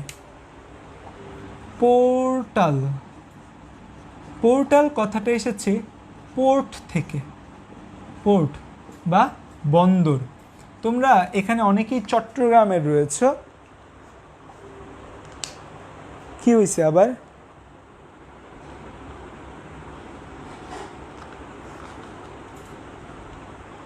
আচ্ছা দেখো পোর্টাল, আচ্ছা আমি পরে যাই, তোমাদের যাদের বেশি সমস্যা হচ্ছে তোরা লাইভটা পরে দেখে নিও, আজকে লাইভেও মানুষ কম। দেখো পোর্টাল, পোর্টালের মধ্যে হচ্ছে যে আমরা পোর্টাল, একে আমরা কি বলি কি পোর্ট বা বন্দর। পোর্ট বা বন্দর টার্মটা অনেকেই চট্টগ্রামে রয়েছে, চট্টগ্রামকে আমরা বলি বন্দর নগরী বলি, বা চট্টগ্রামে পোর্ট রয়েছে। পোর্ট মানে বন্দর। পোর্ট মানে বন্দর হচ্ছে এমন একটা রিজিয়ন, ধরো পোর্ট বা বন্দর, ধরো আমেরিকা থেকে ইউএসএ থেকে কেউ তোমাকে হচ্ছে যে কোনো কিছু পাঠালো জাহাজে করে, সেই জাহাজে করে ইউএসএ থেকে কোনো কিছু একটা পাঠিয়েছে, ইউএসএ থেকে সেটা আসবে কোথায়, সেটা আসবে হচ্ছে তোমার বাসায়, ঠিক আছে? ইউএসএ থেকে তোমার বাসায় কোনো কিছু একটা আসতে হবে, আসার জন্য সরাসরি কি তোমার বাসায় আসতে পারবে? একটা জাহাজ ভেদ করে সরাসরি তোমার বাসায় আসতে পারবে? বা হচ্ছে ইউএসএ থেকে কোনো কিছু ফিক্কা মারলে তোমার বাসায় এসে পড়বে না, তোমার একটা মাধ্যম হয়ে বা কোনো কিছুর মাধ্যম হয়ে তারপর তোমার বাসায় আসতে হবে। এই যে কোনো কিছুর মাধ্যমে তোমার বাসায় আসা, এটাকে আমরা কি বলি? পোর্ট হয়ে এসেছে, যে চট্টগ্রাম পোর্ট হয়ে একটা জিনিস আমার মালামালটা এসেছে। এখন এখানে কিছু ভালো কথা বা খারাপ কথা, মানে অ্যাডভান্টেজটা কি পোর্ট হয়ে আসা? পোর্ট হয়ে আসার অ্যাডভান্টেজটা হচ্ছে যে ধরো তোমাকে একটা কিছু পাঠানো হয়েছে, সেটার মধ্যে অনেক কিছু ময়লা আবর্জনা তোমার যা লাগবে তার সাথে আরও এক্সট্রা জিনিস আছে, সব কিছু যদি তোমার বাসায় চলে আসতো তাহলে একটা প্রবলেম ছিল। এই জন্য পোর্ট থেকে একদম বাছাই করে তোমার জন্য ভালো যে জিনিসগুলো এসেছে সেগুলোকে তোমাকে দেওয়া হয়। ঠিক তেমনি আমাদের দেহের মধ্যেও এক টাইপের সংবহন তন্ত্র রয়েছে, আমরা একে বলি পোর্টাল সংবহন তন্ত্র। আমাদের বডিতে এক ধরনের সংবহন তন্ত্র রয়েছে, সেটিকে আমরা বলি পোর্টাল সংবহন তন্ত্র। পোর্টাল সংবহন তন্ত্রটা কি সেটা একটু বুঝতে হবে। আমি এই যে উপরের যে কিছু 4টা ইম্পর্টেন্ট লাইন এমসিকিউর জন্য লিখেছি, আমি এই লাইনটা একটু মুছি, এখানে আমি তোমাদের একটু পোর্টাল সংবহন তন্ত্রটা বুঝাই। এই যে ধরো আমাদের হৃৎপিণ্ড, এটা হচ্ছে আমাদের হার্ট, আর এটা হচ্ছে ধরো এটা হচ্ছে আমাদের দেহকোষ, যে কোনো কোষ। হার্ট থেকে কোষের মধ্যে, হৃৎপিণ্ড থেকে যে কোনো কোষে, হৃৎপিণ্ড থেকে যে কোনো কোষে রক্ত যায় যার মাধ্যমে, তাকে আমরা বলি ধমনী। যে কোনো কোষ থেকে হৃৎপিণ্ডে যার মাধ্যমে রক্ত আসে তাকে আমরা কি বলি? তাকে আমরা বলি শিরা। তো হৃৎপিণ্ড থেকে যে কোনো কোষে রক্ত যায় তাকে আমরা কি বলি? ধমনী। আর যে কোনো কোষ থেকে হৃৎপিণ্ডে যে রক্ত আসে তাকে আমরা কি বলি? শিরা বলি। তো এই যে আমাদের জিনিসটা আমাদের সারা দেহে যেটা হয় তাকে আমরা বলি হচ্ছে সিস্টেমিক সংবহন তন্ত্র। আমাদের দেহের প্রত্যেকটা সিস্টেমে রক্ত যাওয়ার যে পুরো প্রক্রিয়াটা, এটাকে আমরা বলি সিস্টেমিক রক্ত সংবহন তন্ত্র। আবার ফুসফুসে যায়, ফুসফুসে গেলে আমরা তখন বলি পালমোনারি, ফুসফুসের টার্মটা পালমোনো ইউজ করা হয়। এগুলো তো আমাদের চতুর্থ সব বিস্তারিত পড়ানো হবে। তো এখানে পোর্টাল সংবহন তন্ত্রের ব্যাপারটা হচ্ছে কি, ধরো আমাদের একটা কোষ, সেই কোষের নাম হচ্ছে ধরো আমাদের ক্ষুদ্রান্তের কোষ রয়েছে না, আমাদের এই ক্ষুদ্রান্তের কোষগুলো থেকে হার্টের ভেতর রক্ত আসবে, ক্ষুদ্রান্ত থেকে হার্টে রক্ত আসবে। এই যে ক্ষুদ্রান্ত থেকে হার্টে যে রক্ত আসা, ক্ষুদ্রান্ত থেকে হার্টে রক্ত আসাকে আমরা কি বলি? এটা কি আমাদের কেন আরো 10-15 মিনিট লাগবে কেন? তো হচ্ছে এই যে হার্ট ক্ষুদ্রান্ত থেকে হার্টে, মানে ক্ষুদ্রান্ত থেকে হার্টের ডিরেকশনে রক্ত আসবে, তার মানে এখানে কি লাগবে? এখানে আমার প্রয়োজন হবে শিরা, এটা একটা শিরা পথে আসবে। এখন ক্ষুদ্রান্ত থেকে আমাদের খাদ্য সারগুলো, যে আমাদের ডিউডেনাম, আমাদের শর্করা জাতীয় খাবার পরিপাকের ফলে তৈরি হয় গ্লুকোজ, আমিষ জাতীয় খাবার পরিপাকের ফলে তৈরি হয় কি? Amino acid. চর্বি জাতীয় খাবার পরিপাকের ফলে কি তৈরি হয়? চর্বি জাতীয় খাবার পরিপাকের ফলে হচ্ছে ফ্যাটি অ্যাসিড অ্যান্ড গ্লিসারল। এই যে জিনিসগুলো তৈরি হচ্ছে, এই জিনিসগুলোকে আমরা বলি খাদ্য সার। এখন ক্ষুদ্রান্ত থেকে শিরাপথে যখন রক্ত হৃৎপিণ্ডে আসবে, তখন খাদ্য সারগুলো হৃৎপিণ্ডে যাবে। এখন আমাদের যে গ্লুকোজ আছে বা আমাদের অ্যামাইনো অ্যাসিড রয়েছে, আমাদের ফ্যাটি অ্যাসিড এবং গ্লিসারল রয়েছে, এগুলো যদি সরাসরি হার্টে চলে যায়, হার্ট থেকে পরবর্তীতে কিডনি পথে যদি বের হয়ে যায়, তাহলে আলটিমেটলি আমার কোনো জিনিসটা লাভ বা বেনিফিট আছে? কোনো বেনিফিট নেই। তারপর হচ্ছে এই রক্তে যখন খাদ্য সারগুলো সহ যাবে, যে রক্তের মধ্যে আমাদের ধরো গ্লুকোজ আছে, রক্তের মধ্যে অ্যামাইনো অ্যাসিড আছে, রক্তের মধ্যে আমাদের ফ্যাটি অ্যাসিড এবং গ্লিসারল আছে, তখন কি আমাদের রক্ত যে যাবে, যেটি রক্তটা কি ঘন হয়ে যাবে না বেশি? রক্তটার মধ্যে গ্লুকোজ বেশি, গ্লুকোজ বেশি রক্ত থাকলে কিন্তু রক্ত জমাট বাঁধার সম্ভাবনা বেড়ে যায়। ফ্যাট বেশি থাকলে বা ফ্যাটি অ্যাসিড অ্যান্ড গ্লিসারল থাকলে কি রক্ত জমাট বাঁধার সম্ভাবনা বেশি হবে না? তখন হার্টের ভেতর গিয়ে রক্ত জমাট বেঁধে যাবে, হার্টের মধ্যে গিয়ে প্রবলেম হবে। দ্যাটস ওয়াই এবং প্রথম কথা হৃৎপিণ্ডের সমস্যা হবে, দ্বিতীয় কথা এই জিনিসটা যদি হৃৎপিণ্ডে যায়, হৃৎপিণ্ড থেকে ধমনী পথে আবার কিডনি হয়ে বের হয়ে যাবে, আলটিমেটলি আমার দেহের কোনো লাভ হবে না। দ্যাটস ওয়াই ক্ষুদ্রান্ত থেকে রক্তটা যখন হৃৎপিণ্ডে যায় সে একটা ইম্পর্টেন্ট হয়ে তারপর যায়, সে একটা গুরুত্বপূর্ণ মাধ্যম হয়ে তারপর যায়। এই যে এটার নামই হচ্ছে যকৃৎ, তার মানে সে যকৃৎ হয়ে তারপর হার্টে যায়। কারণ যকৃৎকে বলেছি আমরা দেহের রসায়নগার। এই যে ক্ষুদ্রান্ত থেকে যে গ্লুকোজগুলো আসে যকৃৎ, এই গ্লুকোজগুলোকে গ্লাইকোজেন রূপে স্টোর করে। এই যে ক্ষুদ্রান্ত থেকে অ্যামাইনো অ্যাসিডগুলো আসে যকৃৎ কী করে, এই অ্যামাইনো অ্যাসিডগুলোকে স্টোর করে। তারপর হচ্ছে যে ফ্যাটি অ্যাসিড এবং গ্লিসারল আছে যকৃৎ সেগুলোকে স্টোর করে বা সেগুলো থেকে এনার্জি প্রডিউস করে। সো যকৃৎ আমাদের এনার্জি প্রডিউস করে, এই কাজগুলো করে। এই জন্য ক্ষুদ্রান্ত থেকে যকৃৎ হয়ে তারপর হার্টের মধ্যে রক্ত যেতে হবে। ক্ষুদ্রান্ত দেন যকৃৎ দেন হার্ট, কে যাবে, রক্ত যাবে। এই পুরো প্রসেসটা আমাদের হচ্ছে। এখন তার মানে কি ক্ষুদ্রান্ত থেকে সরাসরি হার্টের রক্ত যাচ্ছে না, একটা মাধ্যম হয়ে যাচ্ছে। থেকে আমার বাসায় কি সরাসরি হচ্ছে কোনো প্রোডাক্ট আসে না, একটা মাধ্যম হয়ে আসা লাগে। এই মাধ্যমটাকে কি বলি আমরা, বন্দর বা পোর্ট বলি। ঠিক তেমনি যকৃতের মাধ্যম হয়ে তারপর হৃৎপিণ্ডে যে আসা, এই সংবহন তন্ত্রকে আমরা কি বলি, এই সংবহন তন্ত্রকে আমরা বলি পোর্টাল সংবহন তন্ত্র। এই সংবহন তন্ত্রকে আমরা কি বলি, পোর্টাল সংবহন তন্ত্র। এই সংবহন তন্ত্রকে আমরা কি বলি, পোর্টাল সংবহন তন্ত্র। আশা করি পোর্টাল সংবহন তন্ত্র তোমরা বুঝতে পেরেছো। তাহলে এই যে শিরাটা, যেই শিরাপথে ক্ষুদ্রান্ত যকৃতে আসে, এই শিরাটাকে আমরা কি বলবো, এইখানে যে শিরাটা দরকার হয় এই শিরাটাকে আমরা বলবো হেপাটিক। যকৃতে আসে না, hepatic portal vein, hepatic portal vein, hepatic portal শিরা।